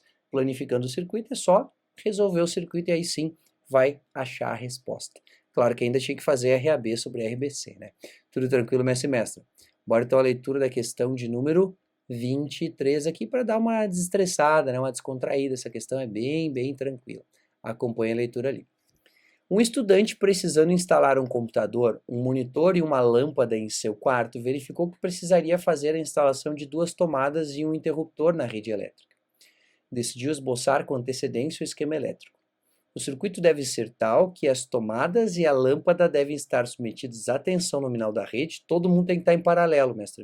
Em paralelo, U é igual. E a lâmpada deve poder ser ligada ou desligada por um interruptor sem afetar os outros dispositivos. Então o interruptor vai funcionar só para a lâmpada. Então o interruptor tem que estar em série com a lâmpada. Então está todo mundo em paralelo, o interruptor em série com a lâmpada. Terminou a questão. Qual dos circuitos esboçados atende às exigências? Atende. Na letra A aqui, mestre, sem condições, né? Se ele fechar esse interruptor aqui, vai dar um curto-circuito, vai cair a chave de todo mundo. Então A, nem pensar. Na B, tanto essa lâmpada quanto essa tomada vão ser desligadas quando esse interruptor estiver interrompido, né? Então também não, é só a lâmpada. Aqui todo mundo desliga e tem mais uma coisinha, né?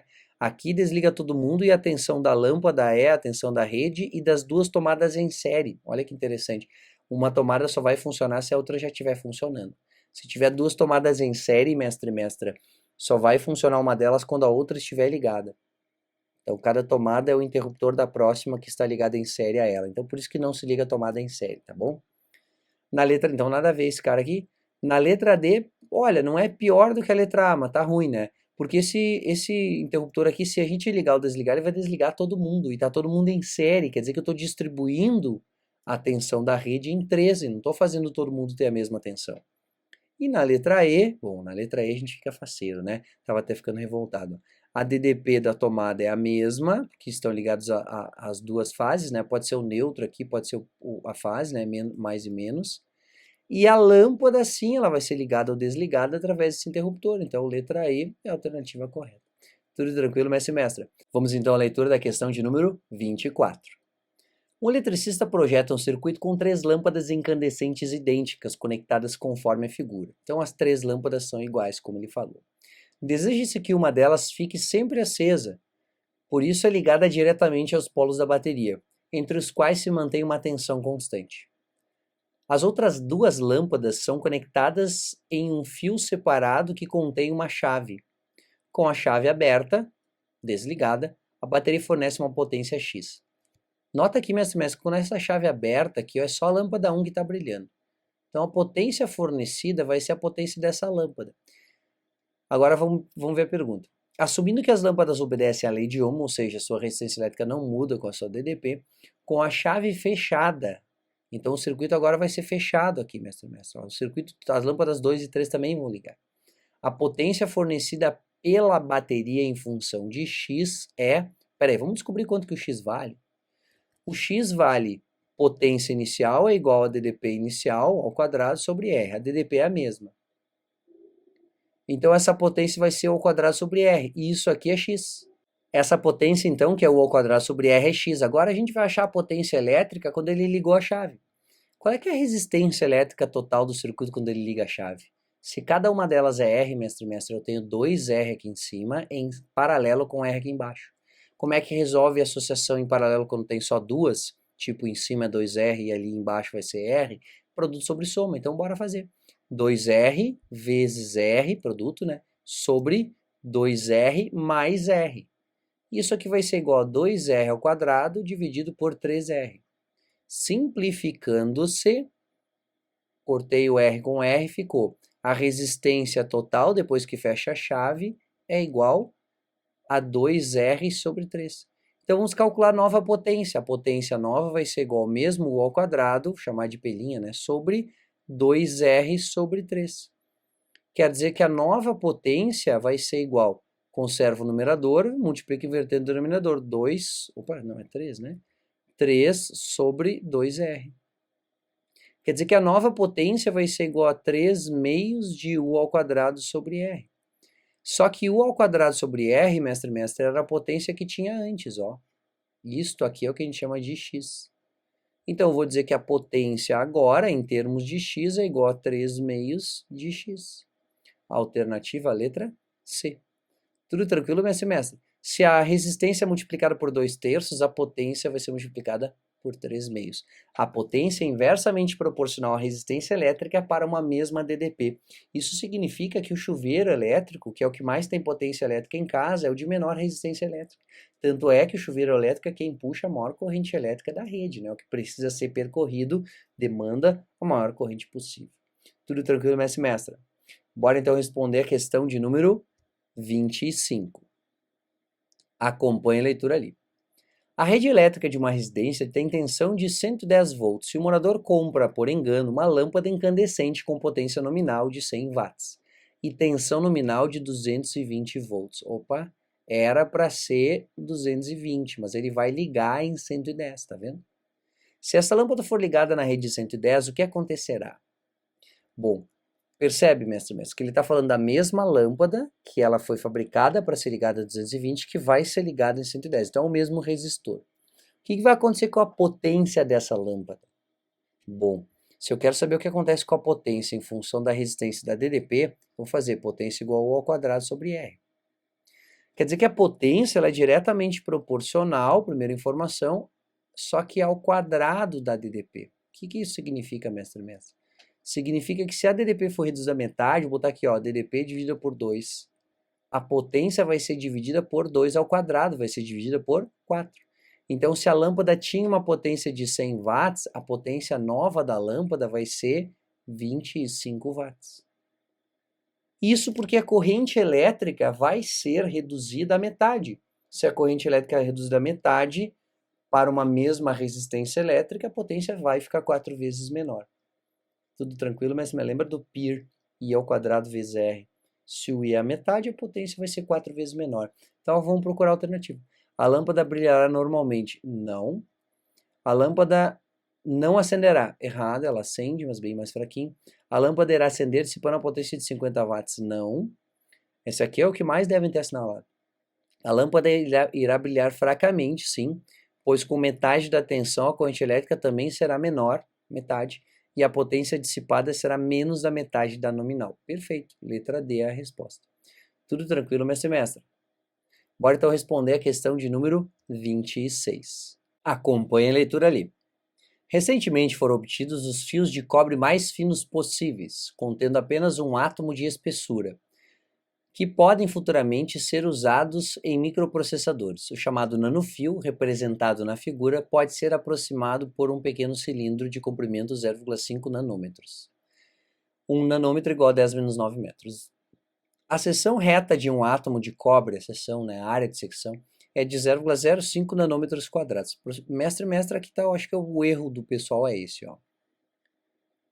Quando ele diz 0,5 nanômetros quadrados, ele está dizendo que o nanômetro todo está ao quadrado. Porque é nanômetro vezes nanômetro, é uma área. Se é nanômetro vezes nanômetro, quer dizer que o nano também está ao quadrado. É como se a gente dissesse assim, ó, 0,5 nano ao quadrado vezes metro ao quadrado. Por que não está escrito assim? Porque tu faz a mesma coisa com o centímetro. Centímetro vezes centímetro, tu escreve centímetro quadrado. Tu não escreve centímetro ao quadrado vezes metro ao quadrado. Porque o centímetro é que está ao quadrado. Porque tu multiplicou o centímetro de uma dimensão por centímetro da outra dimensão. Então ficou centímetro quadrado, porque é centímetro vezes centímetro. Ah, então tá. Depois que tu sabe a equação, tá resolvido. E a resistividade do cobre é 17 ohms vezes nanômetro. Ó, de novo tem um nano aqui. O engenheiro precisa estimar se seria possível introduzir esses nanofios nos microprocessadores atuais. Um nanofio, utilizando as aproximações propostas, possui resistência elétrica de... Qual é que é a resistência elétrica de um condutor em função das suas dimensões e da sua resistividade? Segundo a lei de Ohm, resistência elétrica vai ser igual a ρ, que é a resistividade, vezes o comprimento, ρl, sobre a área. Então eu vou substituir todo mundo. Resistência vai ser igual a resistividade de 17 vezes 10 na menos 9 ohms vezes metro desse nano, vezes o comprimento, que é de 0,5 vezes 10 na menos 9. E aí a área de secção transversal, ele nos falou em nanômetros quadrados, lembra que 10 menos 9 também está ao quadrado. Então vai ser 0,05 vezes 10 na menos 9, e esse 10 na menos 9, só ele, tá? Tá ao quadrado. O que a gente vai fazer agora? Bom, 10 a menos 9 com esse ao quadrado, 10 a menos 9 com esse menos 9, e esse 0,5 com o 0,05 dá 10. Quer dizer que a resistência elétrica é igual a 17 vezes 10, 170 ohms.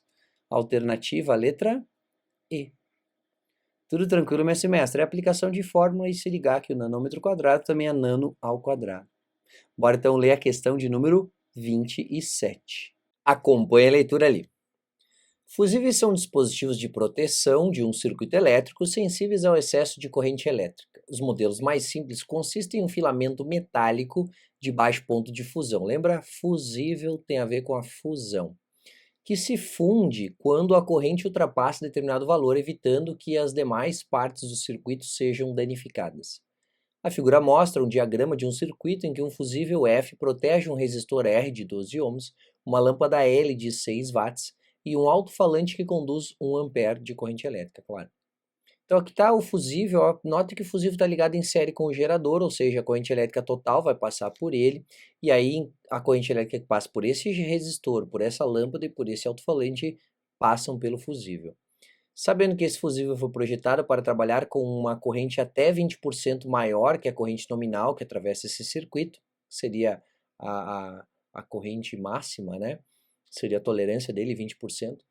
Qual é o valor em amperes da corrente máxima que o fusível F permite passar? Bom, mestre, para saber a corrente elétrica máxima que o fusível permite passar, a gente vai precisar descobrir qual é que é a corrente elétrica que passa nessa lâmpada de 6 watts e nesse resistor de 12 ohms. Não é difícil de fazer nenhuma dessas contas. Para a lâmpada, a gente pode fazer o π, já que a gente tem a potência, tem a DDP da lâmpada, né? Entre esses 3 pontos aqui, ó, e esses outros 3 pontos aqui embaixo, a gente tem a mesma DDP que a do gerador. Tá todo mundo em paralelo U, então o U vai ser o mesmo que o do gerador. Então, vou escrever aqui, ó, π, potência igual a I vezes o U. A potência é 6 watts, a corrente elétrica que a gente quer descobrir, a DDP é 12 volts. Aí, fazendo essa conta, a corrente elétrica é igual a 0,5 amperes. Então, aqui a corrente é 0,5 amperes, a gente vai achar a corrente elétrica nesse resistor, só que aqui a conta é outra. Eu tenho a DDP dele, tenho a resistência, eu vou fazer URI, né? U igual a R vezes I. Então, dá para fazer aqui em cima mesmo, ó. U é igual a R vezes I, a DDP é 12, a resistência elétrica também é 12 ohms, quer dizer que a corrente elétrica que vai atravessar esse resistor é de 1 ampere. Então, eu vou escrever aqui, ó, 1 ampere. Como aqui eu tenho 1 ampere, aqui eu tenho 0,5, aqui eu tenho mais 1 ampere, quer dizer que a corrente elétrica que abastece esse circuito, né, que sai do gerador, é 2,5 amperes. Mas calma, mestre. Ele nos diz que tem uma tolerância ainda de 20%. Se tem essa tolerância de 20%, mestre, a gente tem que fazer a conta. Então, eu tenho 2,5 vezes 1,2, que é a mesma coisa que somar 20%, né? E fazendo essa conta, a gente acha uma corrente elétrica máxima igual a 3 amperes. Então, a corrente elétrica máxima que vai passar nesse fusível, que ele permite passar, né, 3 amperes, e a partir disso, se passar, ele vai queimar. Tudo tranquilo, mestre e mestra? Bora então resolver essa questão de número 28. Acompanhe a leitura ali. A figura apresenta a comparação dos gastos de 3 tipos de lâmpadas residenciais de mesmo brilho durante 5 anos. Considera-se a utilização média de 20 pontos de luz, utilizando em média 10 lâmpadas acesas durante 6 horas ao custo de 30 centavos para cada quilowatt-hora consumida. Ok. Aí ele diz aqui, investimento de compra, potência, consumo, lâmpadas trocadas, gasto com energia, gasto com lâmpadas trocadas. Com base nas informações, a lâmpada energeticamente mais eficiente, não precisamos nem ler a tabela, né? Mas qual que é a lâmpada mais energeticamente eficiente? A LED. Então, já sei que é LED, já sei que é LED. A mais viável economicamente, vamos olhar para a tabela. Viável economicamente é investimento na compra das lâmpadas R$60 a incandescente, a fluorescente compacta é R$360 e as LEDs 2.800. Deve ser todos aqueles 20 pontos de luz, né? As 20 lâmpadas. Por isso que está tão caro assim. É bem barata a incandescente, mas qual é o problema da incandescente? Olha o consumo de energia em quilowatts-hora nesse mesmo período. 6.480. Fazendo isso vezes 0,30, que seria 1/3, dá R$2.000 em energia, mestre. Aqui a energia consumida na fluorescente é muito menor. Então, a economicamente viável seria, né, segundo essa tabela, a fluorescente compacta, porque ela não é tão cara e ela economiza muita energia. Desses R$2.000 aqui vai ser R$500, vai ser R$600, então vai economizar R$1.400 por mês só em energia elétrica, então vale a pena comprar fluorescente compacta. No caso da LED, tu tem uma economia da energia, vai gastar uns nem R$300 aqui de energia elétrica, mas ela vai custar 2.800, então pode ser que tenha um certo custo, né, na hora de comprar, que é meio grande. Então, economicamente viável, né, viável economicamente, a mais, por enquanto, a fluorescente compacta, e a de maior vida útil, bom, vamos olhar aqui, ó, gasto com lâmpadas trocadas. Incandescente eu vou gastar R$ 330 trocando lâmpada, sendo que eu gasto 60 para colocar todas elas, as 10 ou 20, enfim. E aqui eu tenho 360 da fluorescente, tem que refazer a compra, né? Tá vendo? Ó, eu compro mais uma vez. E nas LEDs eu compro zero. Quer dizer que em 360 dias eu não vou trocar nenhuma LED, vou trocar algumas fluorescentes, deve ser 10, né? Ou as 20, melhor dizendo. E vou trocar várias vezes as incandescentes. Então, qual é que tem a maior vida útil? LED, né? LED não vai queimar nenhuma. Alternativa, letra B. Tudo tranquilo, mestre e mestra? Bora então resolver a questão de número 29. Acompanhe a leitura ali. Um sistema de iluminação foi construído com um circuito de 3 lâmpadas iguais conectadas a um gerador G de tensão constante, e esse gerador possui uma chave que pode ser ligada nas posições A ou B. Vamos olhar aqui essa chave. Ó. A é ligando para cima e B deve ser ligando para baixo. Considere o funcionamento do circuito dado. A lâmpada 1 brilhará mais quando a chave estiver na posição. Mestre e mestre, eu tenho 3 lâmpadas iguais, né? Quando falo lâmpadas iguais, pense que são resistências elétricas iguais, né? R, R e R. Ele quer saber, a lâmpada 1 brilha mais quando? Por uma mesma lâmpada brilhar mais, a gente pode pensar em duas coisas. Ou quando a corrente elétrica que passar por ela for a maior, ela vai brilhar mais, ou quando a DDP está quando a DDP estabelecida entre os seus extremos for maior, ela vai ter maior potência. Qualquer uma dessas duas equações aqui, mestre, ó, potência igual a I ao quadrado vezes R, a lâmpada 1 tem uma resistência R, e potência igual a U ao quadrado sobre R, as duas trazem a mesma verdade. Se a corrente for o dobro, a potência é 4 vezes maior, ou se a DDP for o dobro, porque a corrente vai ser o dobro, a potência vai ser 4 vezes maior também. Então eu prefiro fazer análise da DDP aqui, mestre. A gente vai perceber bem facilmente quando que a DDP nessa lâmpada 1 é maior na ligação A ou na ligação B. Então vamos olhar para cá. Ó. Se a gente ligar na posição A, vou fechar o circuito aqui, ó, liguei na A. Essa parte aqui que tem a lâmpada 2, ela não vai fazer parte do circuito. Qual é que vai ser o circuito? O circuito vai ser esse, ó. Fechei o circuito aqui, vai dividir, virou um paralelo, né? Vai passar por cada uma dessas duas lâmpadas, ó, elas estão em paralelo, só que elas estão ligadas diretamente ao gerador. Qual é que é a DDP de cada uma das lâmpadas? Aqui a DDP é U e aqui a DDP é U. Quando eu ligar, vou fazer outra cor aqui o circuito, ó. Quando eu ligar na posição B, olha o que vai acontecer. Ao ligarmos na posição B, eu tenho a lâmpada 2 funcionando, e a partir daqui, ó, vai ter a lâmpada 1 e a lâmpada 3 em paralelo, e aí vai fechar aqui o circuito no gerador. Então, quando eu ligo o circuito na posição B da chave, a DDP do gerador vai dividir em parte para essa resistência 2, aqui a lâmpada 2, e em parte para o paralelo de 1 e 3. Consequentemente, a DDP da lâmpada 1 vai ser menor agora, porque ela vai ser só parte da DDP total. E antes, quando eu ligava no ponto A DDP da lâmpada 1 era a DDP do próprio gerador. Então quer dizer que quando eu ligo direto no gerador, em paralelo com alguma coisa, mas a DDP da lâmpada vai ser a do gerador. Quando eu ligar alguma coisa em série com essa lâmpada, ou em série com o paralelo no qual está essa lâmpada, a DDP será dividida entre o paralelo e o resto. E a DDP dessa lâmpada necessariamente vai ser menor. Então essa lâmpada vai brilhar mais na situação que eu ligo no A, né? A DDP dela vai ser maior. Então, considerando o funcionamento do circuito ao lado, a lâmpada 1 brilhará mais quando a chave estiver ligada na posição A. Então vamos procurar aqui, ó, A e A, pois a resistência equivalente será menor nesse caso. Sim, a resistência equivalente vai ser R sobre 2, né? Porque a gente tem duas R em paralelo quando liga no circuito que eu marquei com vermelho aqui. Então vai ser R sobre 2 e a corrente elétrica do gerador vai ser o dobro, em cada uma das lâmpadas vai ser um valor de I. Depois, quando eu ligo essa lâmpada 2 em série, a resistência vai ser R sobre 2 mais R, vai ser 3R sobre 2. A resistência elétrica ficou 1,5 vezes maior do que antes. Não era R sobre 2, né? Mais do que isso.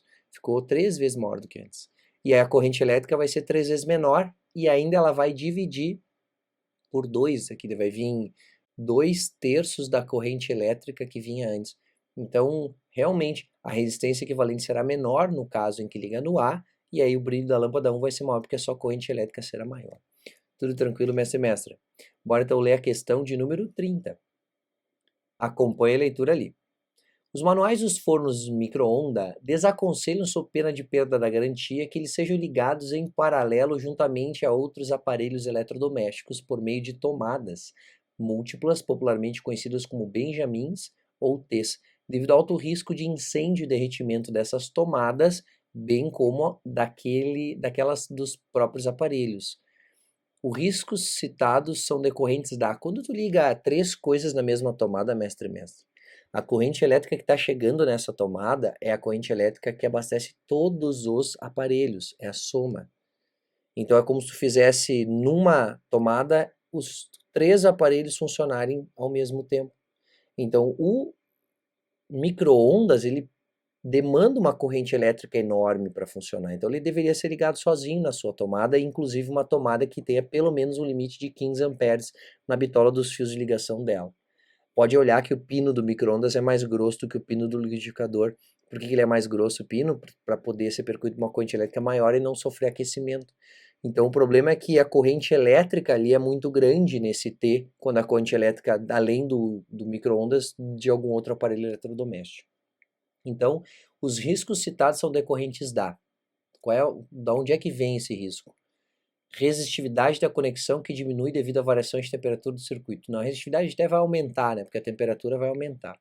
Corrente elétrica superior ao máximo que a tomada múltipla pode suportar. Provavelmente essa seja a resposta. Resistência elétrica elevada na... Não, daí a corrente elétrica seria pequena, né? Tensão insuficiente para manter os aparelhos... Não, isso tem, a tensão se mantém. Intensidade de campo elétrico elevada que causa rompimento da rigidez elétrica da tomada múltipla. Não, a DDP é a mesma, tá? Se a DDP aumentasse, aí podia ser alta tensão, né? Que tivesse descarga elétrica através do ar. Por isso que não pode nem chegar perto de alta tensão, né? Pode dar uma descarga elétrica através do ar para o teu corpo. Então ficou a letra B mesmo, a corrente elétrica ser superior ao máximo que a tomada múltipla pode suportar, né? Aquele T não deve ser ligado em coisas de grande consumo de energia elétrica. Ah, pode ligar um carregador de celular e de repente uma TV, ou de repente o que mais, que é pouco, um outro carregador de celular, aí tudo bem. O problema é quando tu pega coisas de grande potência, uma geladeira, um micro-ondas, aí vai ligar também a torradeira, tudo isso aí consome uma corrente elétrica muito grande, mas e vai esquentar a tomada, pode ser que derreta, e ao derreter pode encostar fio, dar curto-circuito, enfim. O resto pode ser um acidente bem feio. Tudo tranquilo, mestre e mestra? Bora então resolver a questão de número 31. Acompanhe a leitura ali. O chuveiro elétrico é um dispositivo capaz de transformar a energia elétrica em energia térmica, o que possibilita a elevação da temperatura da água, porque a água passa ali para refrigerar o chuveiro, né? Ela é aquecida por causa disso. Um chuveiro projetado para funcionar em 110 volts, ele foi feito para isso, tá, mestre? Pode ser adaptado para funcionar em 220. Eu vou dobrar a DDP desse chuveiro, de modo a manter inalterada a sua potência. Eu vou escrever aqui, mestre, ó. Potência 1 vai ser igual a potência 2. A 1 é ligada em 110 e a 2 é ligada em 220. Uma das maneiras de fazer essa adaptação é trocar a resistência do chuveiro por outra de mesmo material e com, aí fala em comprimento ou área de secção. Primeira coisa, mestre, vamos parar para pensar. Para que tenha a mesma potência, se eu dobrar a DDP, o que tem que acontecer com a resistência elétrica? Para chegar nessa conclusão, eu vou usar o PUR aqui. Por quê? Porque eu estou falando de mudar DDP em função da resistência elétrica, então o mais óbvio de pensar é o PUR mesmo. DDP, resistência e potência. Então eu posso dizer o U1 ao quadrado sobre o R1 vai ser igual ao U2, que vai ser o 220 ao quadrado, sobre R2. Aqui, mestre, não te preocupa com 110, 220, não vai levar eles ao quadrado. Olha o que vai acontecer aqui, ó. A DDP1 era 110 ao quadrado sobre R1 igual a DDP que vai ser 220 ao quadrado sobre R2. Aí a gente vai escrever assim, ó. R2 sobre R1 é igual, passei o R2 multiplicando à esquerda, o 110 ao quadrado vai passar dividindo.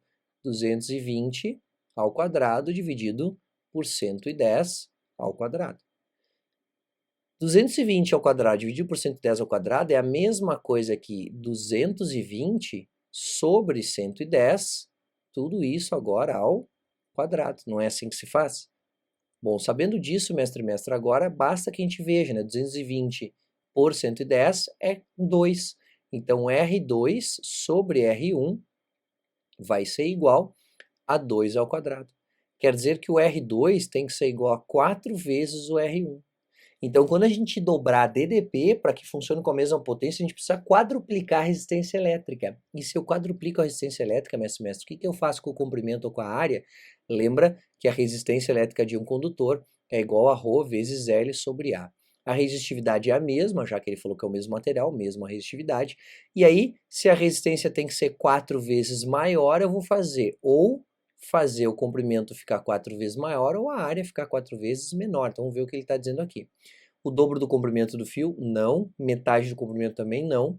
Metade da área também não ajuda, teria que ser 4 vezes menor. O quádruplo da área também não, é 4 vezes menor. A quarta parte da área de secção reta do fio, perfeito. Isso vai fazer a resistência elétrica ficar 4 vezes maior e para uma DDP que é o dobro, o chuveiro vai ter a mesma potência. Tudo tranquilo, mestre e mestra? Ufa, hein? Questãozinha legal. Bora ler a questão de número 32. Um circuito em série é formado por uma pilha, uma lâmpada incandescente e uma chave interruptora. Ao se ligar a chave, a lâmpada acende quase instantaneamente, irradiando calor e luz. Popularmente associa-se o fenômeno da irradiação de energia a um desgaste da corrente elétrica. Tá consumindo a corrente elétrica, né? A gente fala isso, na verdade não é o certo. Ao atravessar o filamento da lâmpada e a rapidez com que a lâmpada começa a brilhar. Essa explicação está em desacordo com o modelo clássico de corrente elétrica. De acordo com o modelo mencionado, clássico, né? O fato de a lâmpada acender quase instantaneamente está relacionado à rapidez com que, mestre, mestra, para e pensa. Corrente elétrica é um movimento ordenado de cargas nesse condutor. Se é um condutor sólido, né, um metálico, são elétrons se movimentando. O que coloca os elétrons em movimento? Dá para a gente dizer que é uma força elétrica. Se é a força elétrica que coloca os elétrons em movimento, essa força elétrica é causada por um campo elétrico na presença de cargas elétricas também.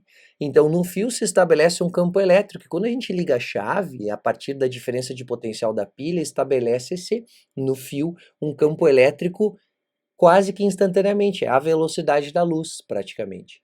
Então, por que já começa a funcionar a lâmpada? Porque os elétrons que estão na própria lâmpada ou no fio antes e depois da luz já começam a se mover logo que tu liga o contato, que tu fecha a chave, né? Fecha o interruptor no circuito, porque o campo elétrico já se estabelece por todo o condutor, praticamente a velocidade da luz, e faz as cargas elétricas começarem a se mover. Vamos procurar alternativa que diga isso, né? O fluido elétrico se desloca no circuito? Não tem fluido aqui, são cargas elétricas. As cargas negativas móveis atravessam o circuito. É por isso porque elas são rápidas? Não, é porque elas já estão na lâmpada e começam a se movimentar lá. A bateria libera cargas móveis para o filamento da lâmpada? Não. O campo elétrico se estabelece em todos os pontos do circuito quando liga a chave. Pronto, está aqui, ó. E isso faz a corrente elétrica ser praticamente instantânea. Tudo tranquilo, mestre e mestra? Bora então a leitura da questão de número 33. Acompanhe a leitura ali. Medir temperatura é fundamental em muitas aplicações e apresentar a leitura em mostradores digitais é bastante prático. O seu funcionamento é baseado na correspondência entre valores de temperatura e de diferença de potencial elétrico.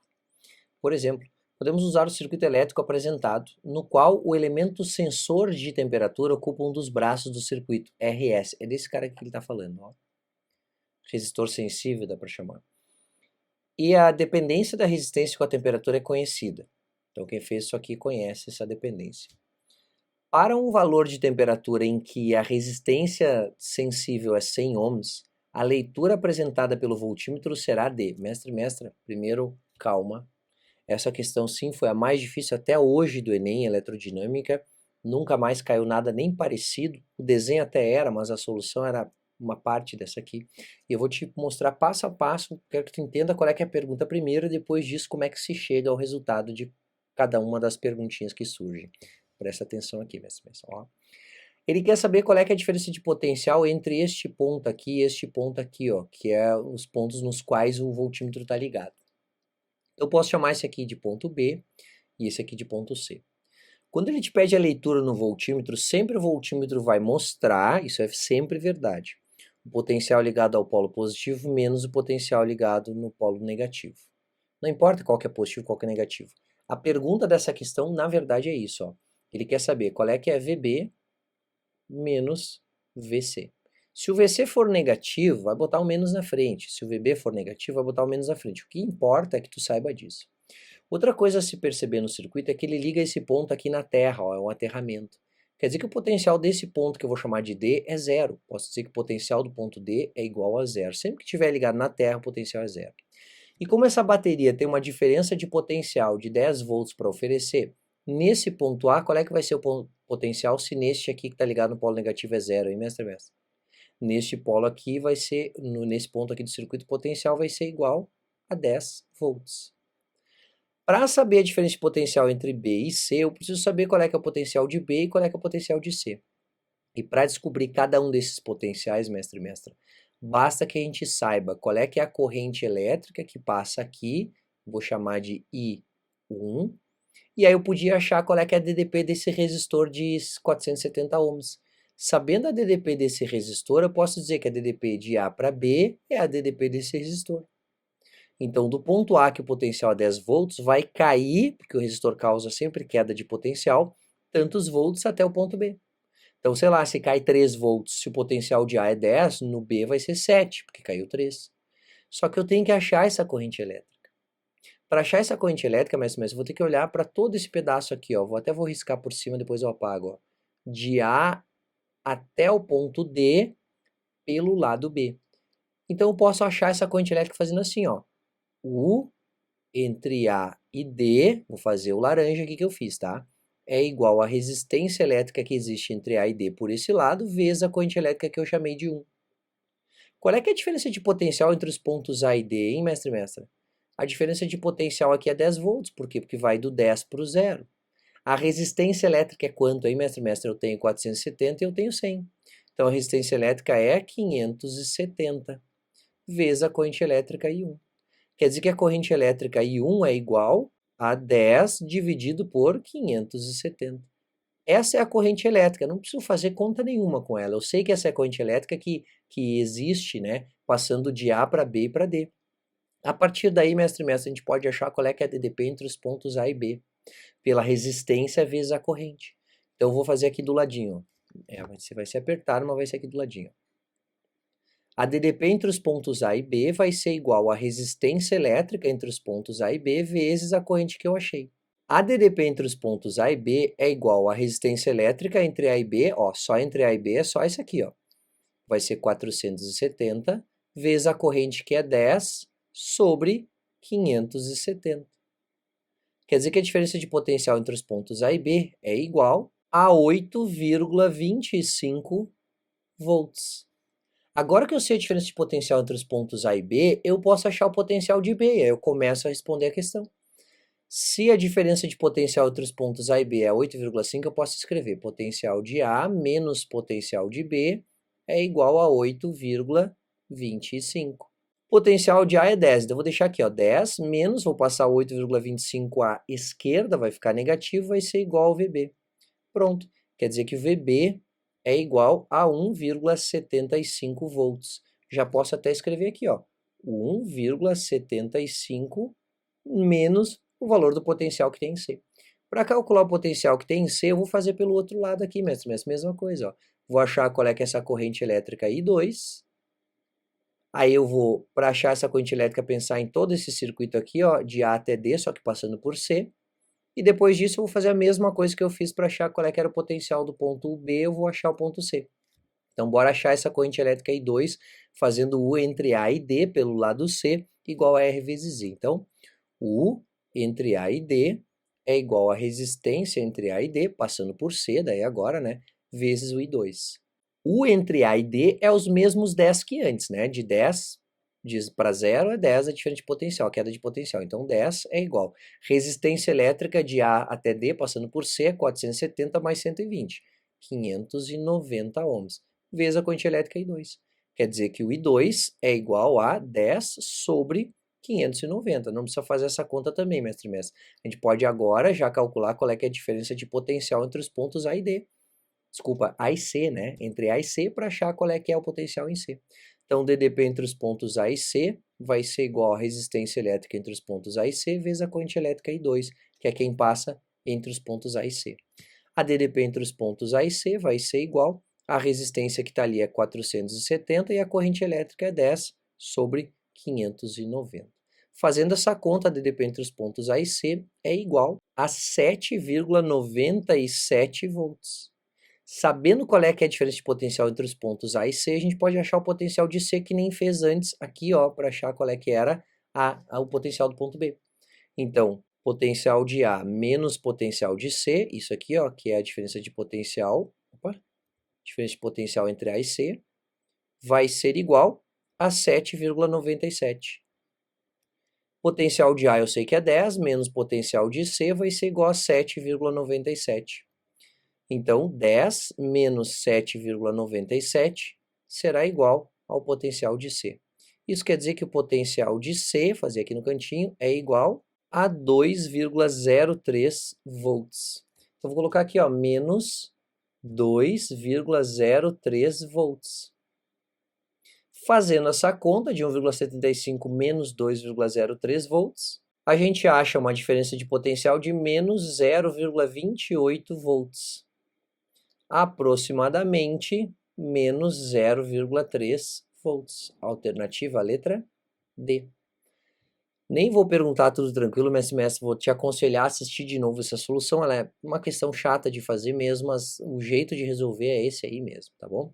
Até tem um outro jeito um pouco mais simples de achar DDP entre os pontos A e B, tá, mestre? Vou comentar contigo. Quando as lâmpadas, os resistores, qualquer coisa estiver em série, a DDP é diretamente proporcional à resistência, então tu poderia ter feito uma regra de 3. A DDP entre os pontos A e D, eu sei que é 10 volts para 470 mais 100 ohms. Então, 570 ohms. Tu pode fazer 10 volts para 570 ohms. Quantos volts para 470? Podia fazer assim? Quando em série pode, mas do outro lado também? Também. Então seriam duas regras de 3 para tu achar DDP entre os pontos A e B e DDP entre os pontos A e C. A questão teria, a partir dali, tu segue fazendo a mesma coisa. Acha qual é que é o potencial de B, acha qual é que é o potencial de C, e aí tu vai ver qual é que é a diferença de potencial entre os pontos B e C. Tudo tranquilo, minha semestra? Espero que depois de assistir mais uma vez esteja, tá? Por enquanto, vamos ler a questão de número 34 do Enem de 2013, né? Acompanhe a leitura ali. O eletricista analisa o diagrama de uma instalação elétrica residencial para planejar medições de tensão e corrente elétrica em uma cozinha. Nesse ambiente existem uma geladeira G, uma tomada T e uma lâmpada L conforme a figura. O eletricista deseja medir a tensão elétrica aplicada à geladeira, a corrente total e a corrente na lâmpada. Para isso, ele dispõe de um voltímetro V e 2 amperímetros. Tá, então ele quer medir a tensão elétrica aplicada à geladeira. Ó, mestre, se ele quer saber a tensão na geladeira, tem que ligar o voltímetro em paralelo com a geladeira. Então, vou botar aqui o voltímetro. Eu já vou botar o voltímetro aqui, ó. É assim que ele vai medir. A corrente total, bom, corrente total ele tem que botar um amperímetro aqui, ó. Dessa vai ser a corrente elétrica total que abastece todo mundo. E a corrente na lâmpada, o amperímetro tem que estar ligado em série com a lâmpada. Para realizar essas medidas, o esquema de ligação desses instrumentos está representado em... Ó, aqui está totalmente errado, porque o voltímetro está em série. Na letra B, amperímetro em paralelo também queima, voltímetro em série, está errado. Amperímetro em paralelo vai queimar. Aqui eu tenho amperímetro em paralelo, vai queimar. Aqui o voltímetro, ó, ele está em paralelo com a geladeira, certo, mestre? Tanto faz ligar aqui ou ligar aqui, né? Dá na mesma. Tá? Então tá certo. Amperímetro está em série com todo o circuito. E este amperímetro em série com a lâmpada. Perfeito. Letra E é a resposta. Bom, isso não precisa saber muito conteúdo, né, mestre? Sabe que amperímetro, como mede DDP, em paralelo U, tem que botar em paralelo o voltímetro para ele medir a mesma DDP. E em série I o I é igual, então tem que colocar em série para que ele meça a mesma corrente. Tudo bem? Vamos então à leitura da questão de número 35, que é a última questão deste material sobre eletrodinâmica. Eu ouvi um amém? Vamos lá então, acompanhe a leitura ali. Um grupo de amigos foi passar o fim de semana em um acampamento rural onde não há eletricidade. Uma pessoa levou um gerador a diesel e a outra levou 2 lâmpadas diferentes, fios e bocais.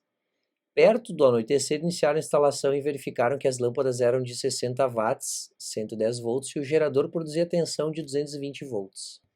Problema, hein? Para não queimar essa lâmpada, a gente vai ter que ligar elas em série, daí vai dividir a DDP, metade para cada uma.